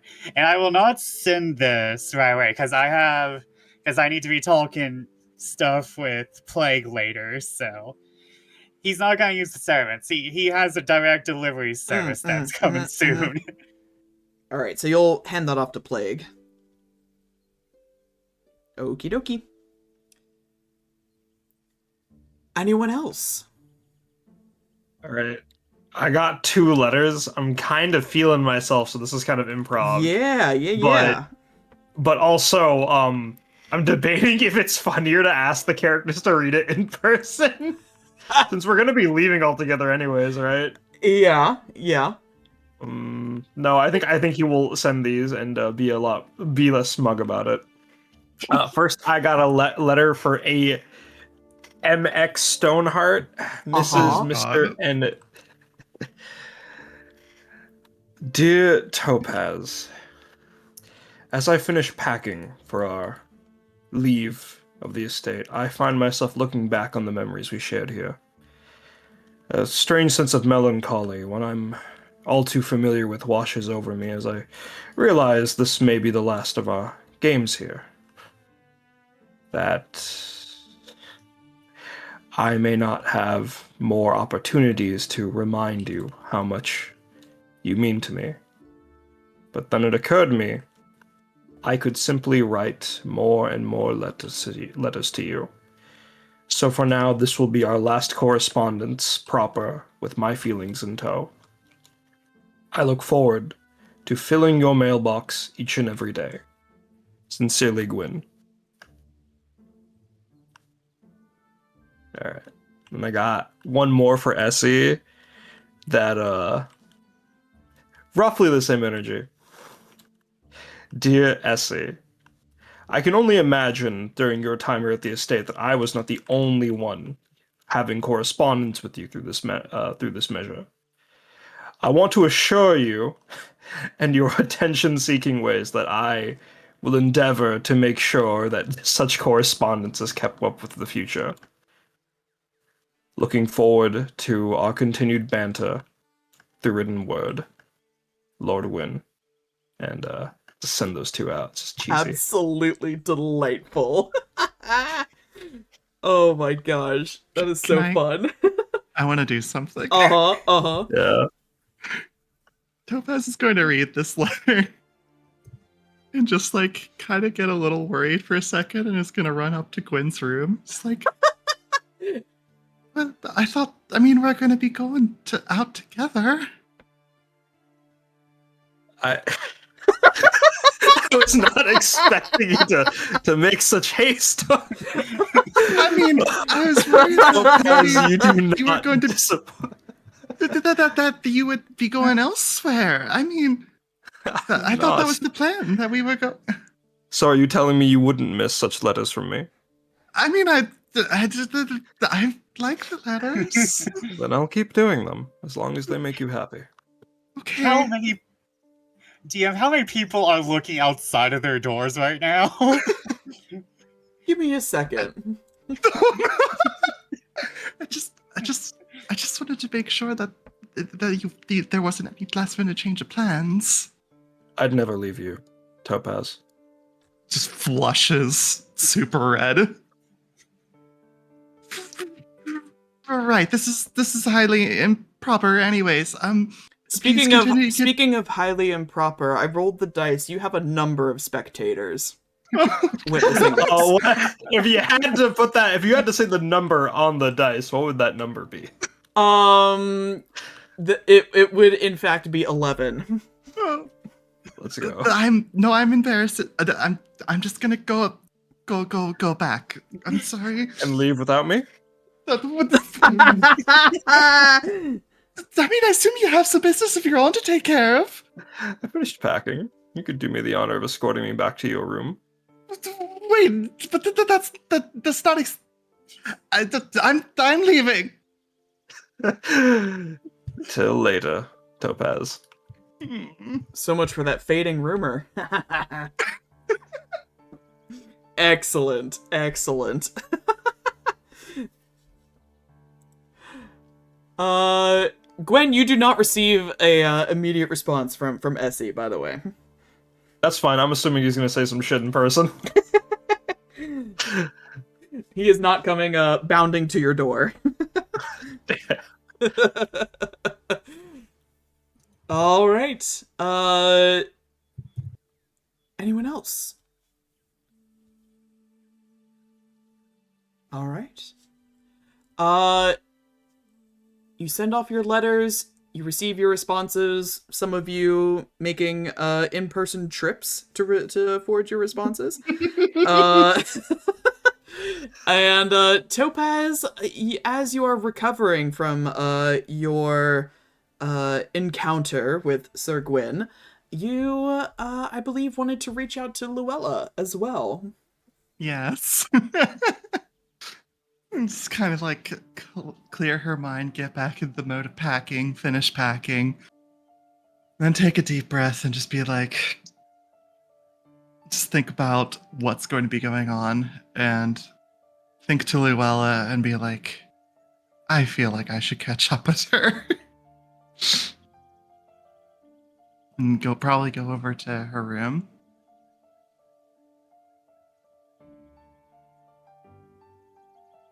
Give it a little knock. And shortly after, Luella answers, looking like she was packing herself.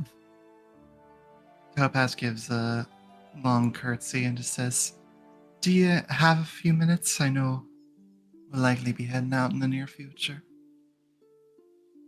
Of course. Please do come in. She'll nod and then can walk into the room. I'm glad that you're coming and continuing to help. I can see no reason why I would not come to help.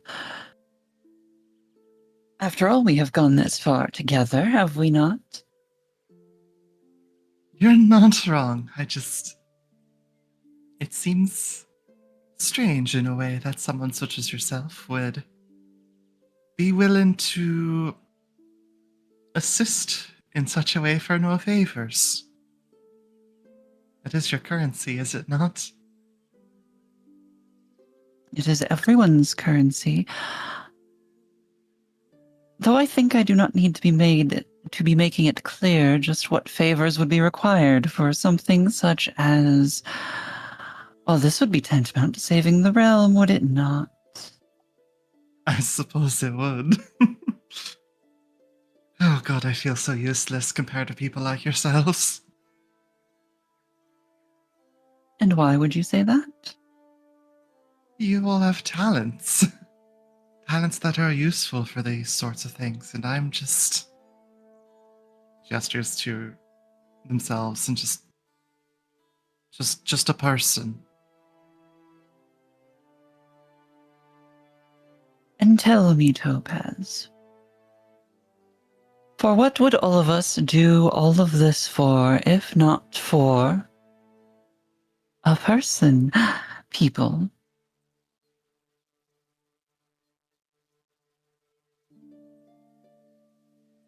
Then who are you doing it for?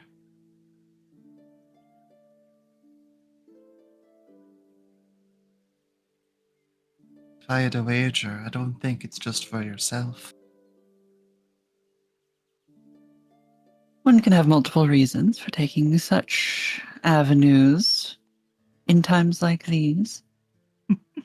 I can't imagine you have a single reason for doing it. I mean, I just want to help. Help those I care about. And I think that is a singular reason.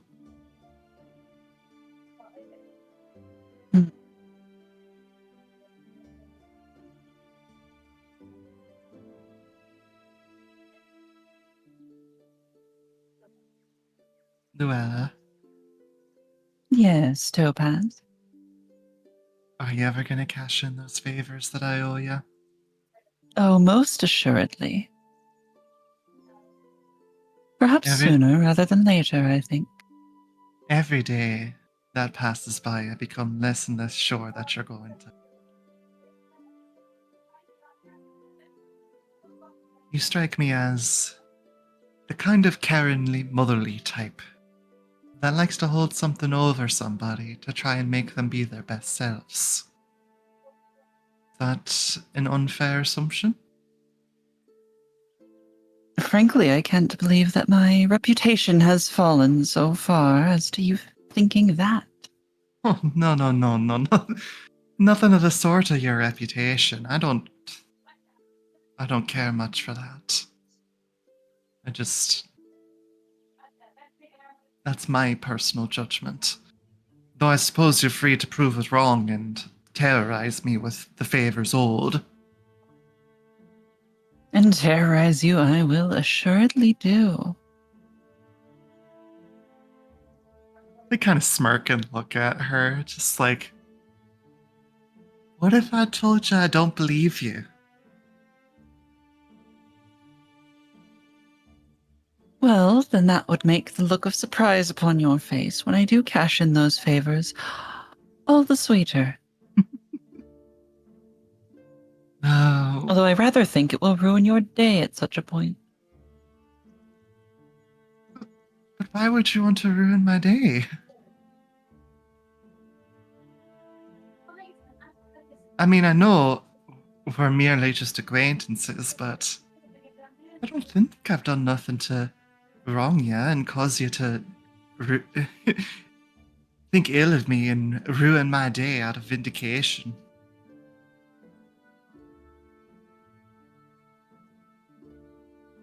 Topaz. Sweet little Topaz.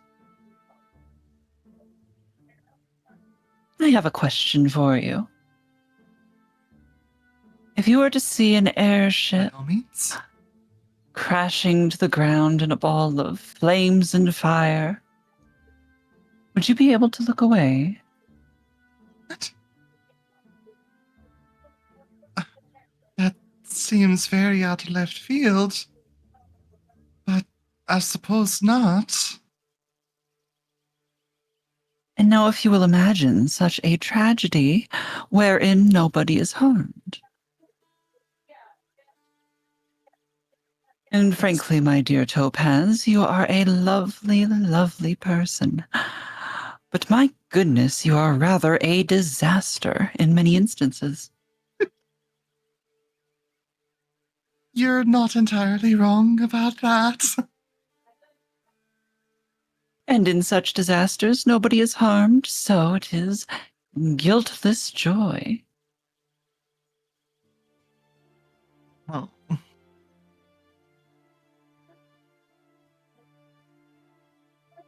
Interestingly, after such disasters, you tend to come out on top. I don't understand it either, if it helps. I just choose to be kind to people.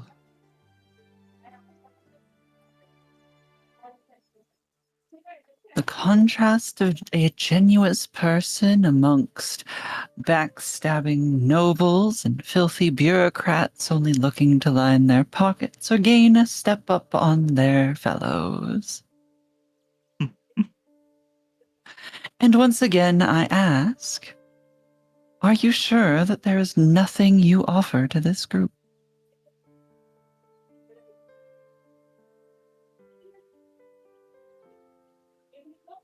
I suppose it's nothing that I can control necessarily, but I just like to see the good in people and make friends.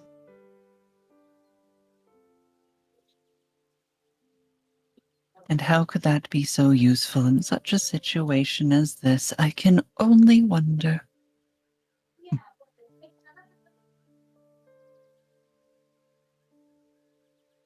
I suppose then I'll keep doing what I'm doing.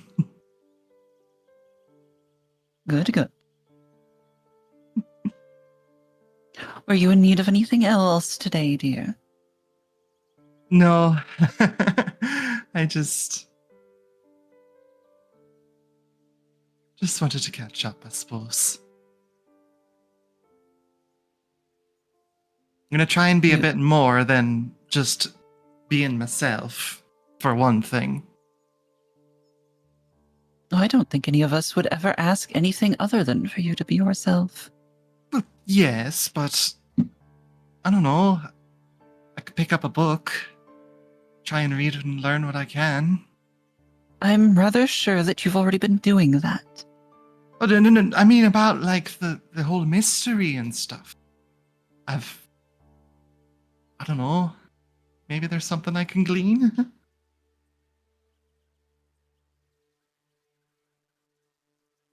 Used to be good use of time. I suppose we will have a little bit of downtime anyway. I usually find travel takes a lot longer than you tend to expect upon setting out. Yeah. Be a few days at least. Thank you, though. I look forward to chatting more. And I look forward to our chats as well, and for cashing in on those so many favors. Rather, if I weren't so good with numbers, I would have lost count. Did I add a few more to the tally today without knowing it?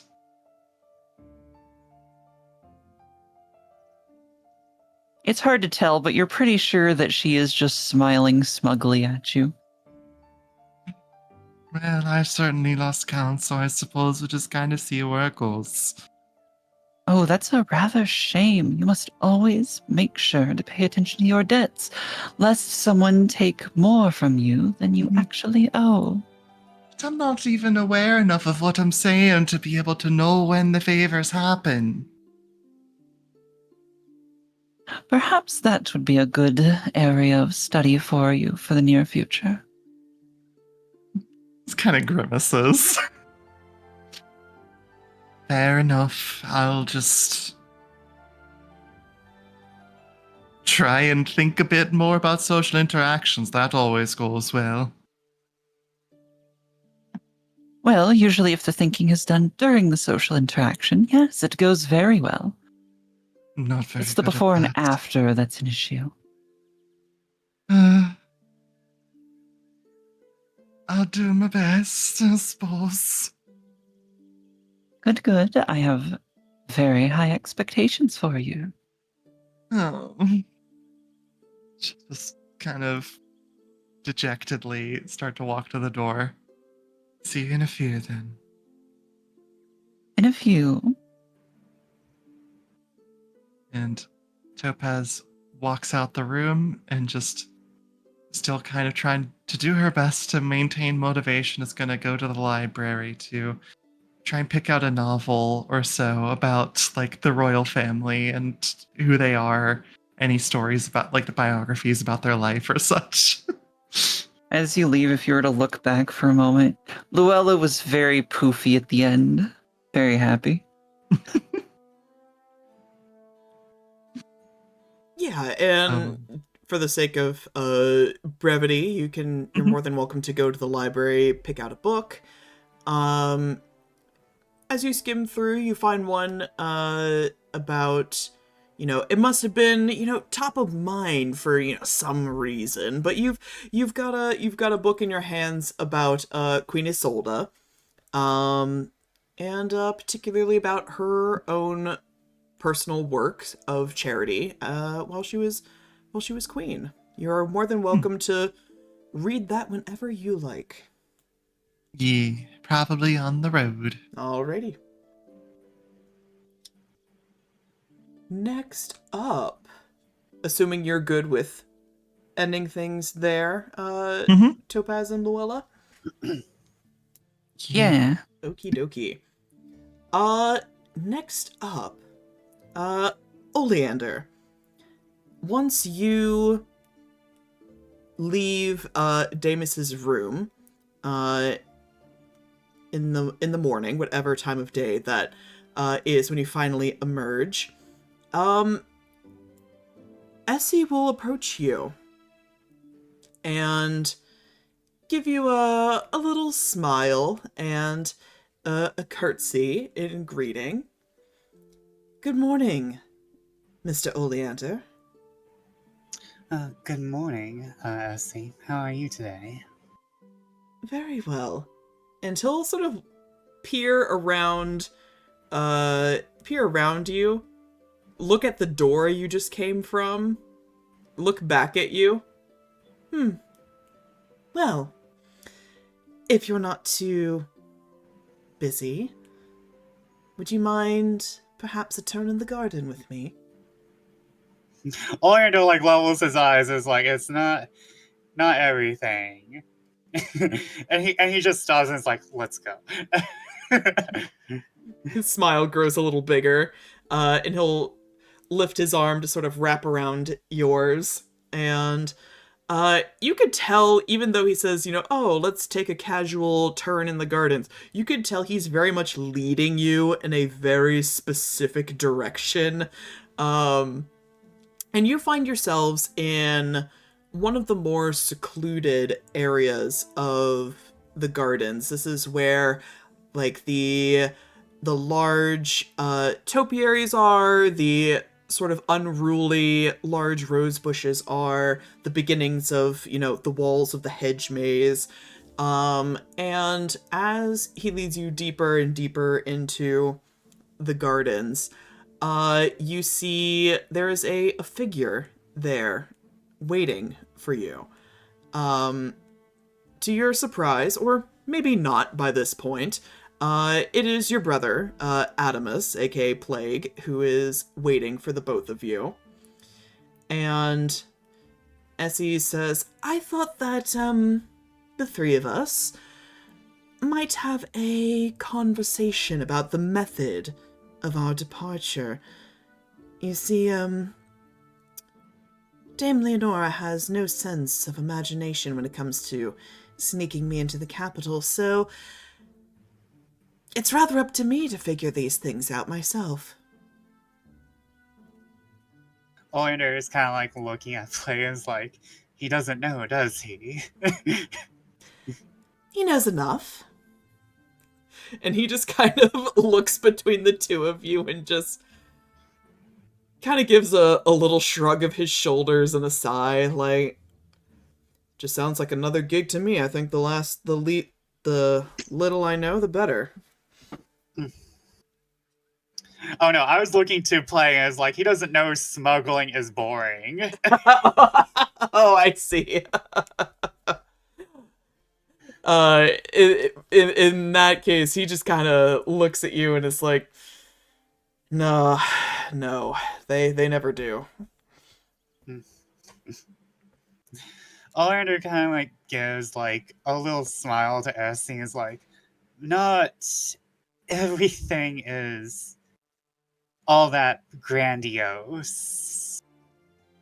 Sometimes boring is better. I know you don't want to hear that, Essie, but Boring, perhaps, but Dame Leonora is just so... And his face kind of scrunches up a little bit. Just so good. It's near impossible for her to think of any possibilities that, she wants everything by the book. And, well, if we're trying to be stealthy, that's not exactly how it works. Oleander is kind of trying to prevent a laugh, smuggling by the book. That's his thought. He's like thinking, smuggling by the book. Legal smuggling. Well, and Oleander's you can see that he's like looking to play against, like, I'm gonna have to tell him.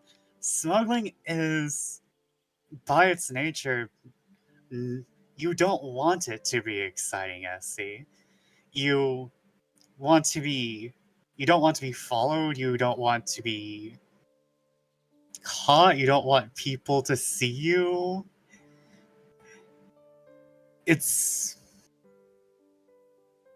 You basically just want to leave under their cover of night and be in the city within a few days.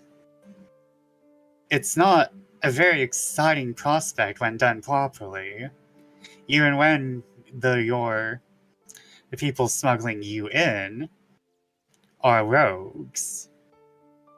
And he looks to Plague I'm right, aren't I? Plague gives another one of his shrugs and just... Look, I don't know exactly what you are hoping to get out of this, but Oleander's right. Whatever methods we use, it's likely to be just as quiet, if not more so, than whatever Dame Leonora had in store. Well, What did you have in mind, Essie? well, since piracy is off the table, I figured this was my, next reasonable course of action. I mean, really? Nothing, no secret tunnel network, no hidden bases that we could visit? Nothing interesting?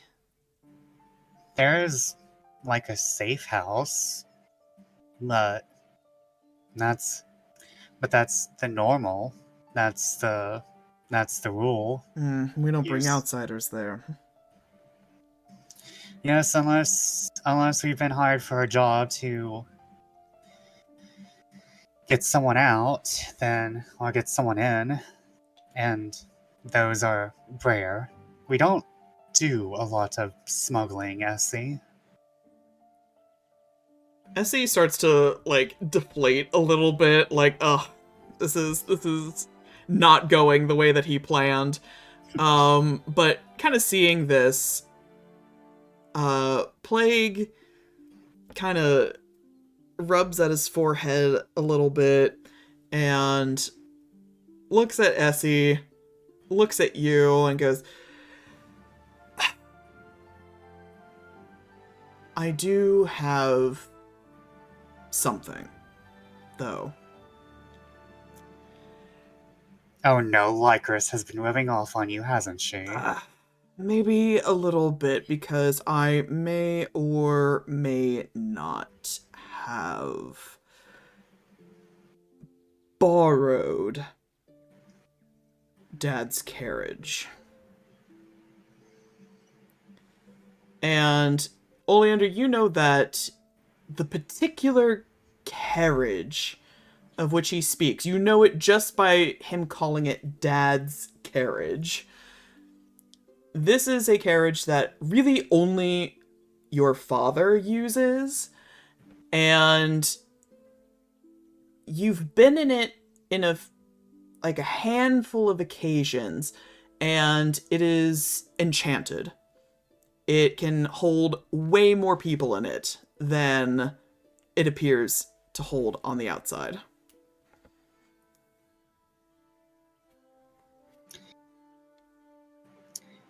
You're getting us both in trouble. I hope you know that.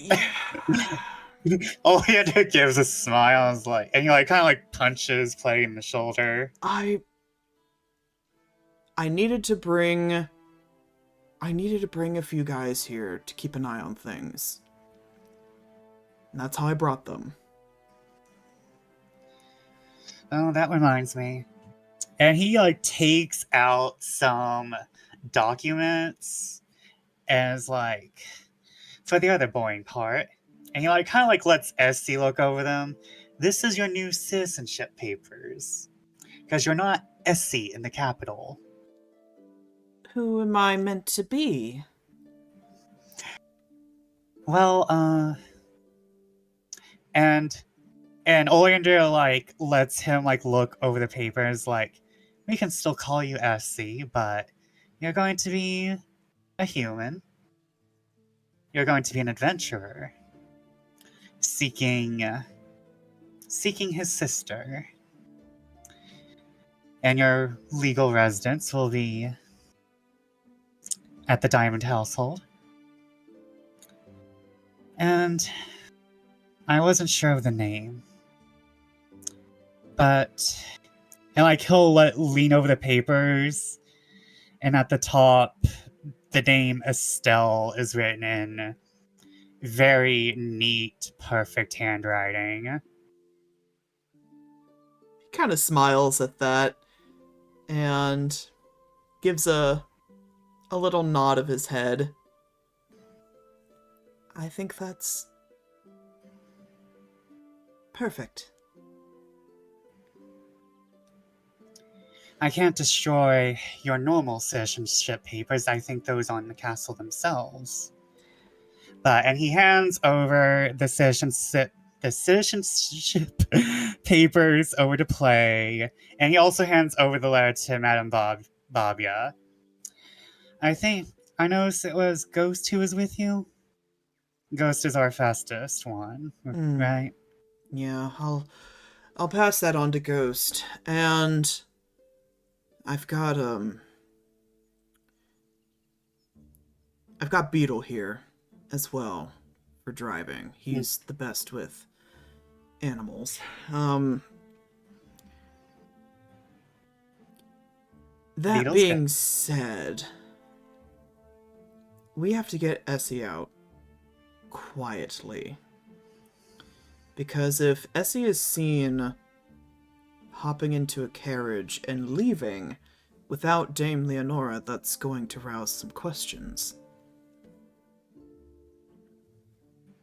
So, I think I can arrange a quiet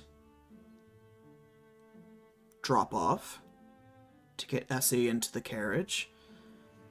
And I can stay behind for a little bit, provided Dame Leonora still has that particular mask from the masquerade. I think I could stand in place as Essie, smile and wave and whatever it is you do. There's a lot more to it than smiling and waving. I'm a little offended that you think you could potentially play me. Oleander smiles and hands Plague his Artemis mask and is like, I think I remember you doing well in classes. Pretend to be Artemis. Right now? Oh, we're all in trouble here. Let's have a little fun. And he puts on the mask, dons the visage of Princess Artemis, and it's almost comical.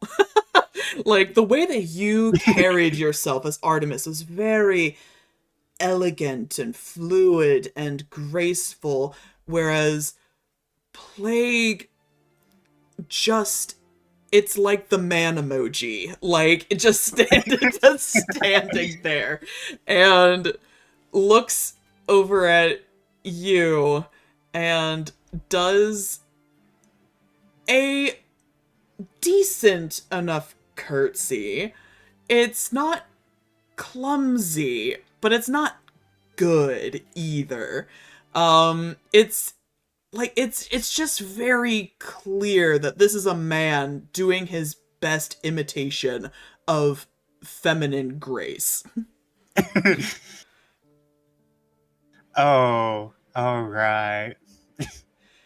Essie just looks at you like, I'm feeling a little less confident in this plan.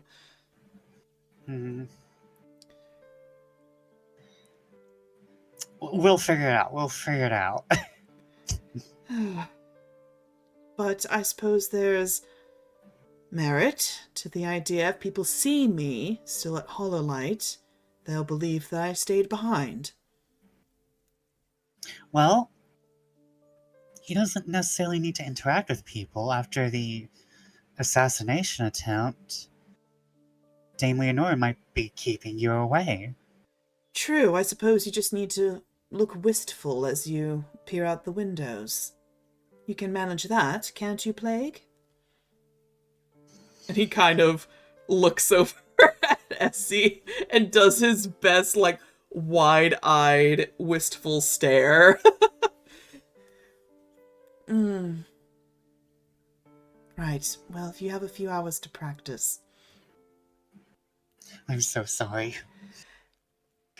I'm apologizing to both of them.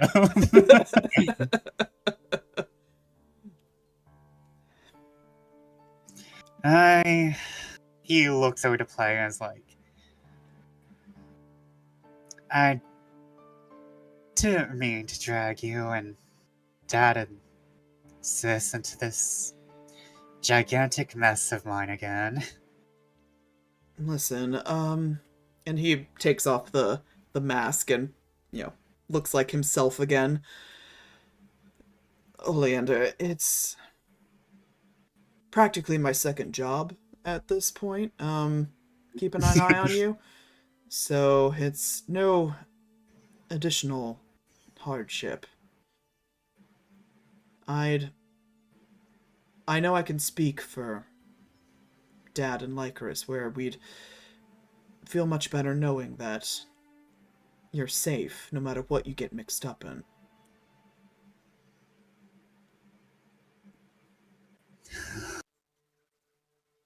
He releases a heavy breath and is like, thanks. I'm sure we'll be able to talk about everything soon. And he kind of looks over at Essie. Like, I can say stuff soon, right? He doesn't ask that, but he asks that with his eyes. Mm-hmm. He'll just kind of... Essie gives you a very cryptic kind of look. One that sort of... You can surmise that it means to say, remember what you promised me? That you're not gonna go spilling no beans. But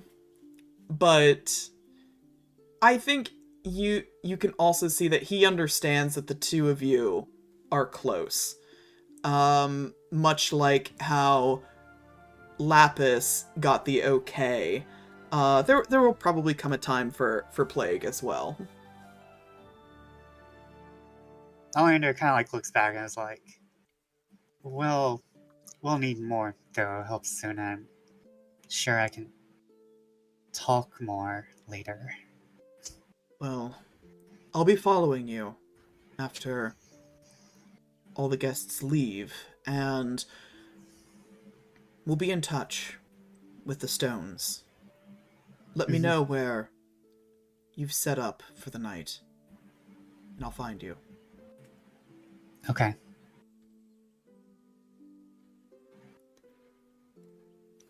Well, seems we have an accord then.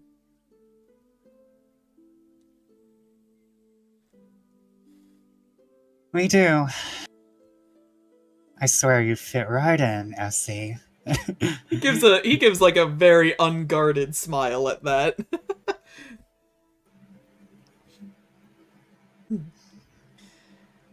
But yeah, the three of you have concocted a plan. And unless there's anything else you wish to say to either Essie or Plague, you go your separate ways. No, but out of character, I like to say I keep doing things that just keep ruining my social link with Dame Leonora. What do you mean? What do you mean? All right. Gwyn. Yes, sir. What are you doing this late morning, early afternoon before you depart? I'm assuming there was a complimentary breakfast from Dame Leonora on our way out. Certainly. She wouldn't let her guests leave hungry. I am a delicious scone in one hand, suitcase in the other, and he is making his way to the exit of the estate. Probably doing, if you want a good scene for what you're about to do, he's probably taking one last walk through the courtyard before stumbling across where he last dueled Skalm. Sure. As you exit the estate and go into the courtyard, you see that the Grey, Captain Wild's ship, has once again unceremoniously docked in Dame Leonora's pristinely manicured garden, much to her dismay. And Captain Wild is directing his crew, loading luggage and yada yada. And of course, there's Skalm, who is helping out, loading stuff. He walks down the gangplank, says something to Captain Wild, and he looks around the courtyard like he's looking for something, sees you, makes eye contact with you, turns back to Wild, says something else, and then starts to approach you. Gwyn does not approach, nor does he walk away. He's just staring him down the whole time through. Skalm's mannerisms, his, posture, the man's never relaxed in any definition of the word, but he seems as calm as he can get. It doesn't strike you as challenging or menacing. But he walks up to you and crosses his arms over his chest, notices the bag at your side, and very simply asks, "Are you going back?" Capital. Yes, I have more business to conclude before I travel elsewhere. And you, returning to the skies with your captain? Yeah, I am.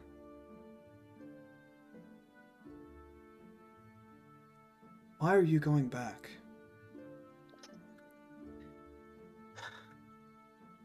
I intend to travel elsewhere, but it would be unbecoming of me to leave matters there unfinished. You're And you? traveling again. Yes. You found something to look for. I have something. I have always had something, and I hope that this time people will stay to keep by my bonfire to help me build this thing. He is quiet for a moment. The pointed comment of "I hope people stay" is not lost on him. And kind of furrows his brows a little.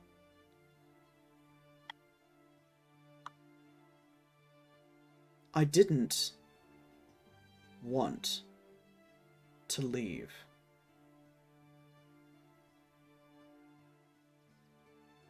So did everyone else. But you all had fought for my dream for so long. I gave you all a choice.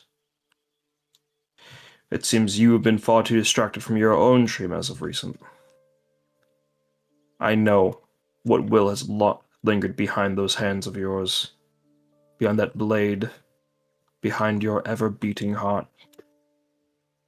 And it's not with my dream. You won't achieve your desires staying by me, Skalm. I think we both knew that. For a while. He just shakes his head at that and gives a deep exhale. If that's what you think, I don't know if you ever saw me.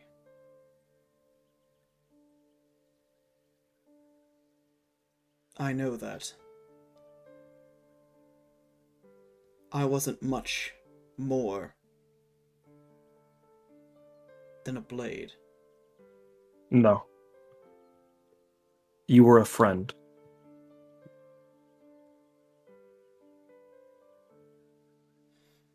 You always were. Regardless of how we clashed against one another.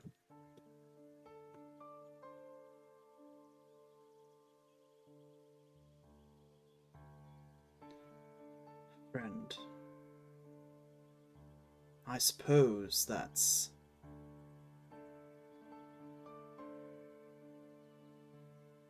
I suppose that is what we were. Once.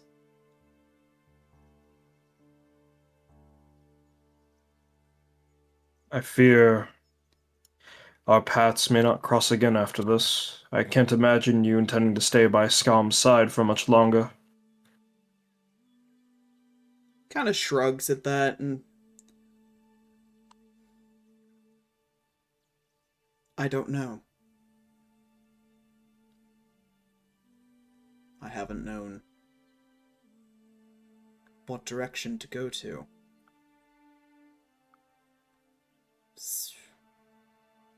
Since I left? Before then?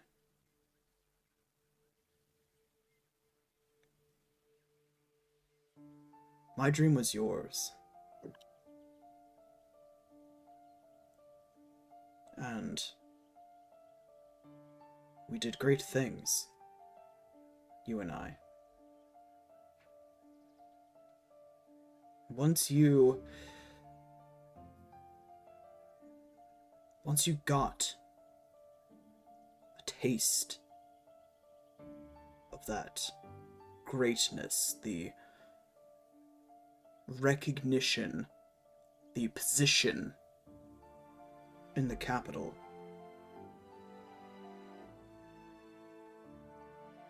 I couldn't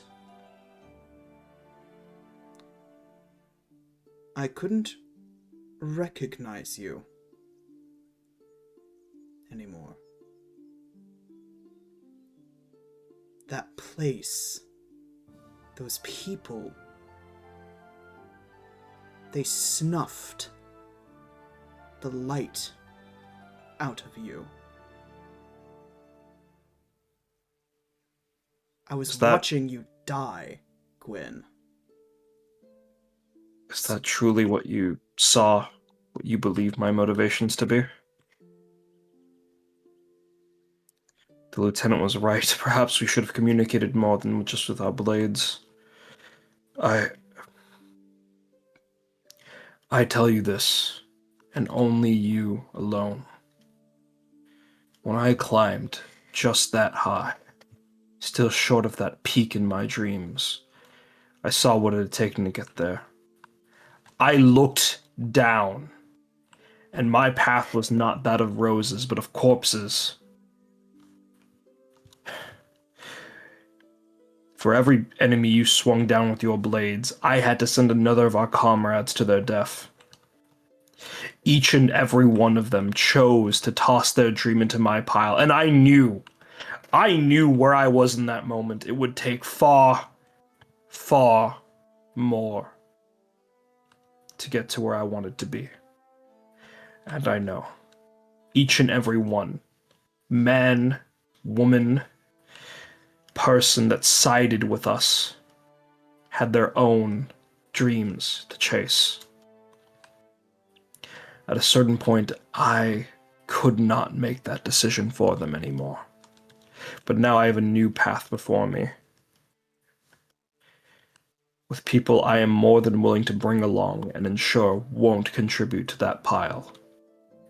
I may not have your strength, but I have the will to carry that pile of corpses with me, to carry the burden so that no one else has to die for my sake. I let it consume me far too much in the past. And when I let you all go, I think what I needed was for any one of you to come and help ease the burden. But look at us. Communication like this, it would not have come naturally. Not as naturally as this, as he taps the hilt of his blade.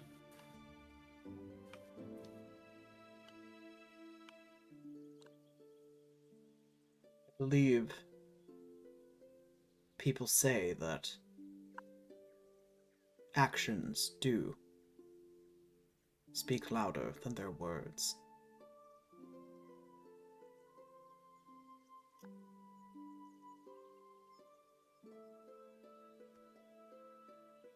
You didn't learn this. You didn't find this drive at the capital.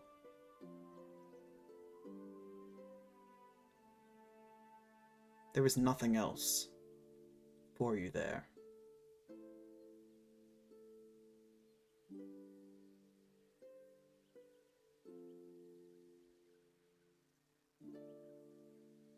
So why go back? It always seemed to accomplish our goals, we would need to wish upon a star in the sky. And I, for one, still intend on doing so.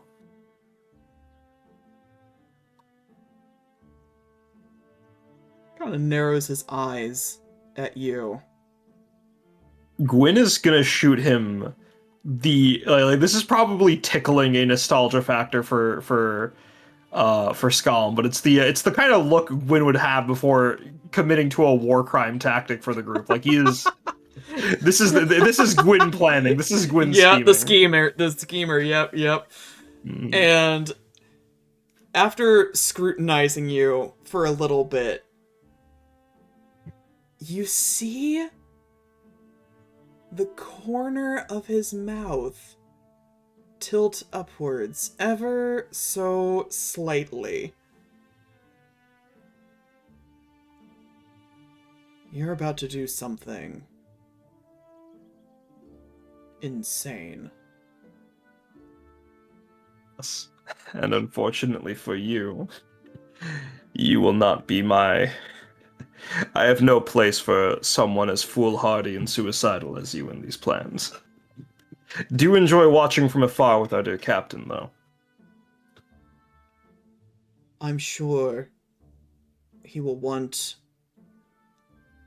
box seats to your escapades. I will be watching.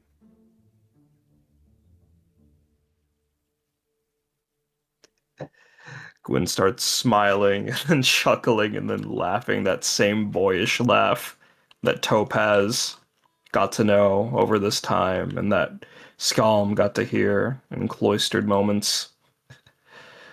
A great weight has been lifted.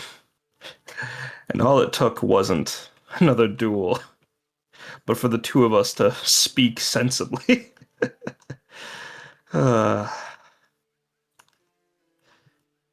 I never would have believed it. I look forward to when our paths cross again, Scalm, my dear friend and equal. He will extend a hand out to you for one of those manly forearm grasping handshakes. Gwyn will respond in kind. For a moment, if there's any onlookers, there's this like sense of like, are they gonna hug? And I think they both realize this is probably more to them than a hug would be. Mm-hmm. Mm-hmm. think we're good there. Yep. Yeah. When we'll watch Scum walk back to the ship, wave off to the captain, and then as he walks away, I imagine the captain's gonna like have a. You can see. just- You can see. Wild gives a polite wave back to you. Skalm starts to walk right by him, not even acknowledging Wild, and Wild starts doggedly hounding like his footsteps, like, and you can tell he is saying something like, "What just happened? What did you talk about? Are you gonna get yourself in trouble again? I swear to God." What's going on in the capital? Huh? We gotta fly where now?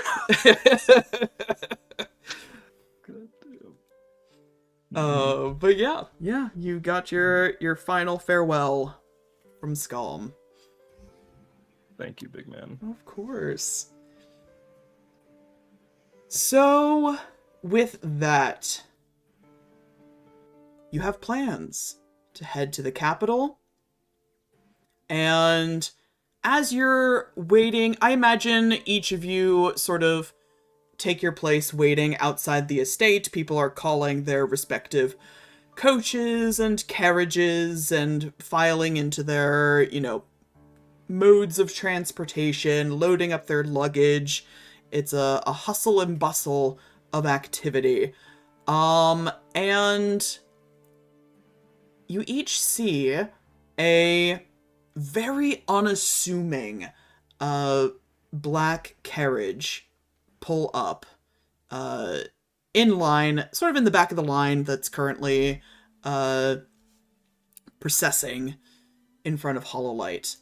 And the driver is a bluish-gray tiefling with a single horn on his forehead, very reminiscent of like a rhinoceros beetle. And Oleander, you know for a fact this is in fact your agent Beetle. I'm like immediately. Oh, very on point. He's very aptly named.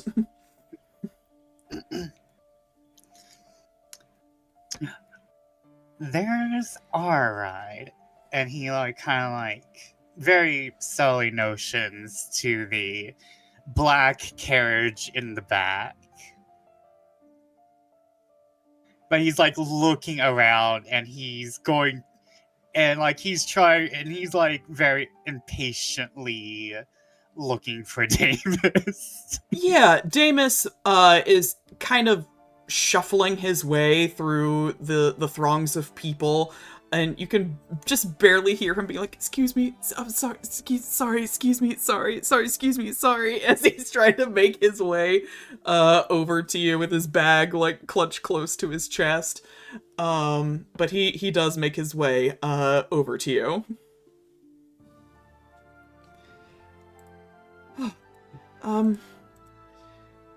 We're leaving? Have you made a decision? Yeah.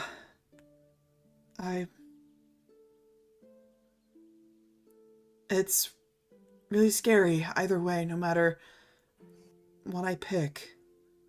But I know that I would feel better if I had you with me. So I think I'd like to come with you before I absolutely lose my nerve. Well, let's go. And he kind of he offers his arm, and he kind of motions towards the black carriage.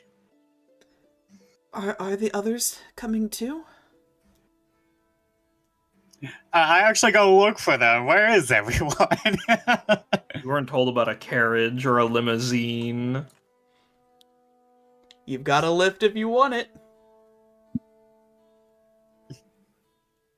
I think just probably run over to Oleander and just be like, should we like go on a few at a time and do a little circle round kind of thing? That'd probably be for the best. Well, I'll go first to look the least suspicious, and Oleander will like lead Deimus to the carriage. Yeah, Daedabun Right. will hop on.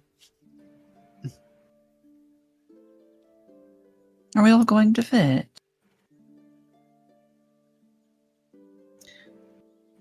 It is not much of an issue. It's it's very special. I guess if need be, I can always use one of those favors to sit on Topaz's lap. Uh, Hey, wait, yo. no. Suppose I don't get much say in that. Would you rather sit on mine? I don't know how to answer that. Besides, I've got a lot of things, and you can see Topaz has like probably in the ballpark of like 10 suitcases full of stuff, and they just like pick it up with their arms, just absolutely no problem. Honestly, way stronger than you probably had any right to think they were. Just Gwyn thinking back to the combat trial, like, oh my fucking god, this failure of a person could have really bodied me and fucking me and Wild. Beetle kind of looks down from his perch in the driver's seat and looks at you and all of your matched luggage and just goes, just throw it in. Okay, Lapis, you got yours? Mm-hmm. And she also has her set of matched luggage. Also carrying way more than you probably thought this Mhm. delicate girl could carry. I reach towards Beale through like the carriage window. It's like, Dad will give you a raise. Dad will give you a raise. Yeah, you fucking better.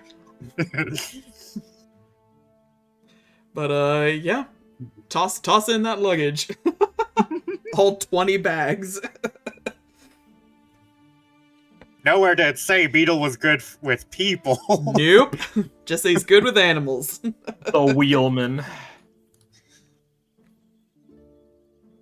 But yeah, you can all climb into the carriage, and once inside, it is very apparent that it is much, much more spacious than appearances look like from the outside. From the outside, it looks like it could comfortably fit 4 people, maybe squish in 6 people. But once you're inside, it's almost like a train with like 2 different cars. So there's you enter in like a seated car, and then there's a door opposite of you that leads to like what kind of looks like a dining car. So there's plenty of room to space yourselves out, dump your luggage, and make yourselves comfortable.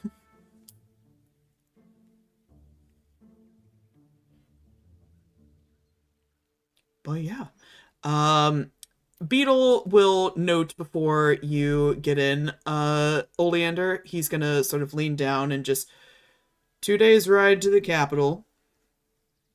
We'll stop in Cloverhaven, halfway point. Sound good? Sounds great. All right. And he kind of like gives a light pet to the. Is it like a whole bug? What's the animal taking us?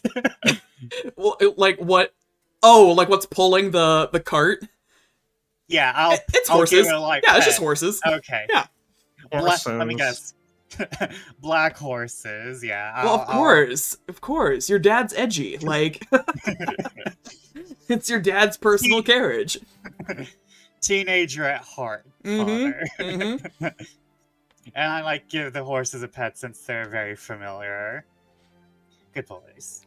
Good horses. And like I head into the carriage, we'll be stopping at Cloverhaven.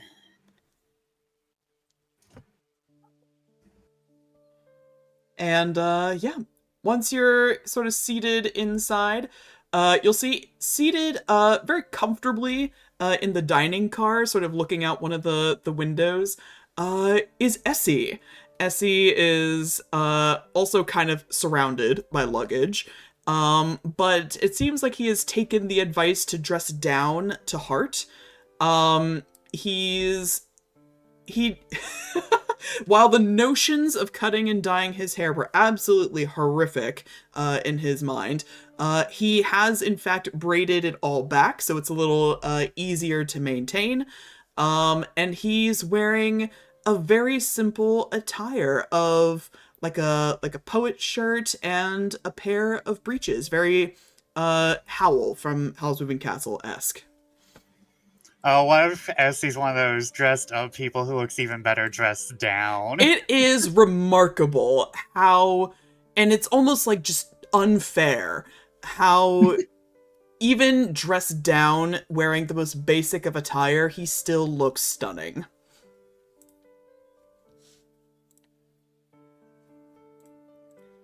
Well, I see you all made it.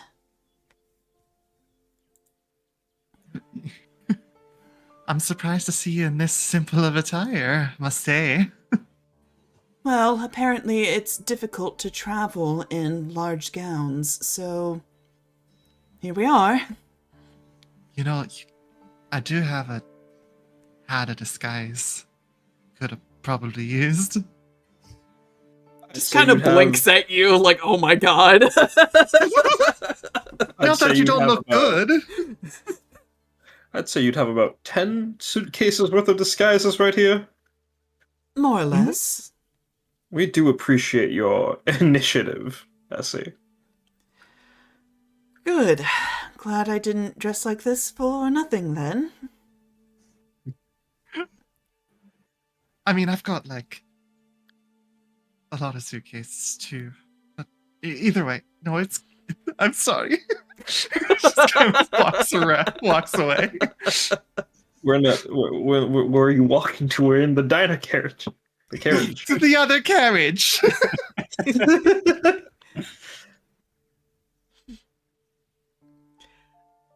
But yeah, the lot of you will take your seats.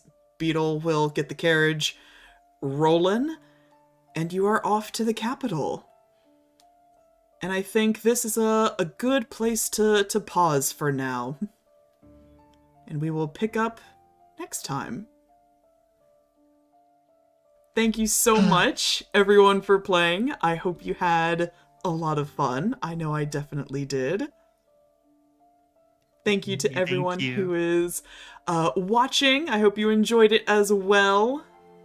We will be playing again, hopefully, within the next couple of weeks. I believe our next scheduled date is the 12th, but we'll see what happens. Hopefully we'll be playing then. But yeah, until then, have a very good night, my friends. Take care of yourselves and each other. We'll see you next time. Have a good night. Bye-bye. Bye. Bye. Bye bye.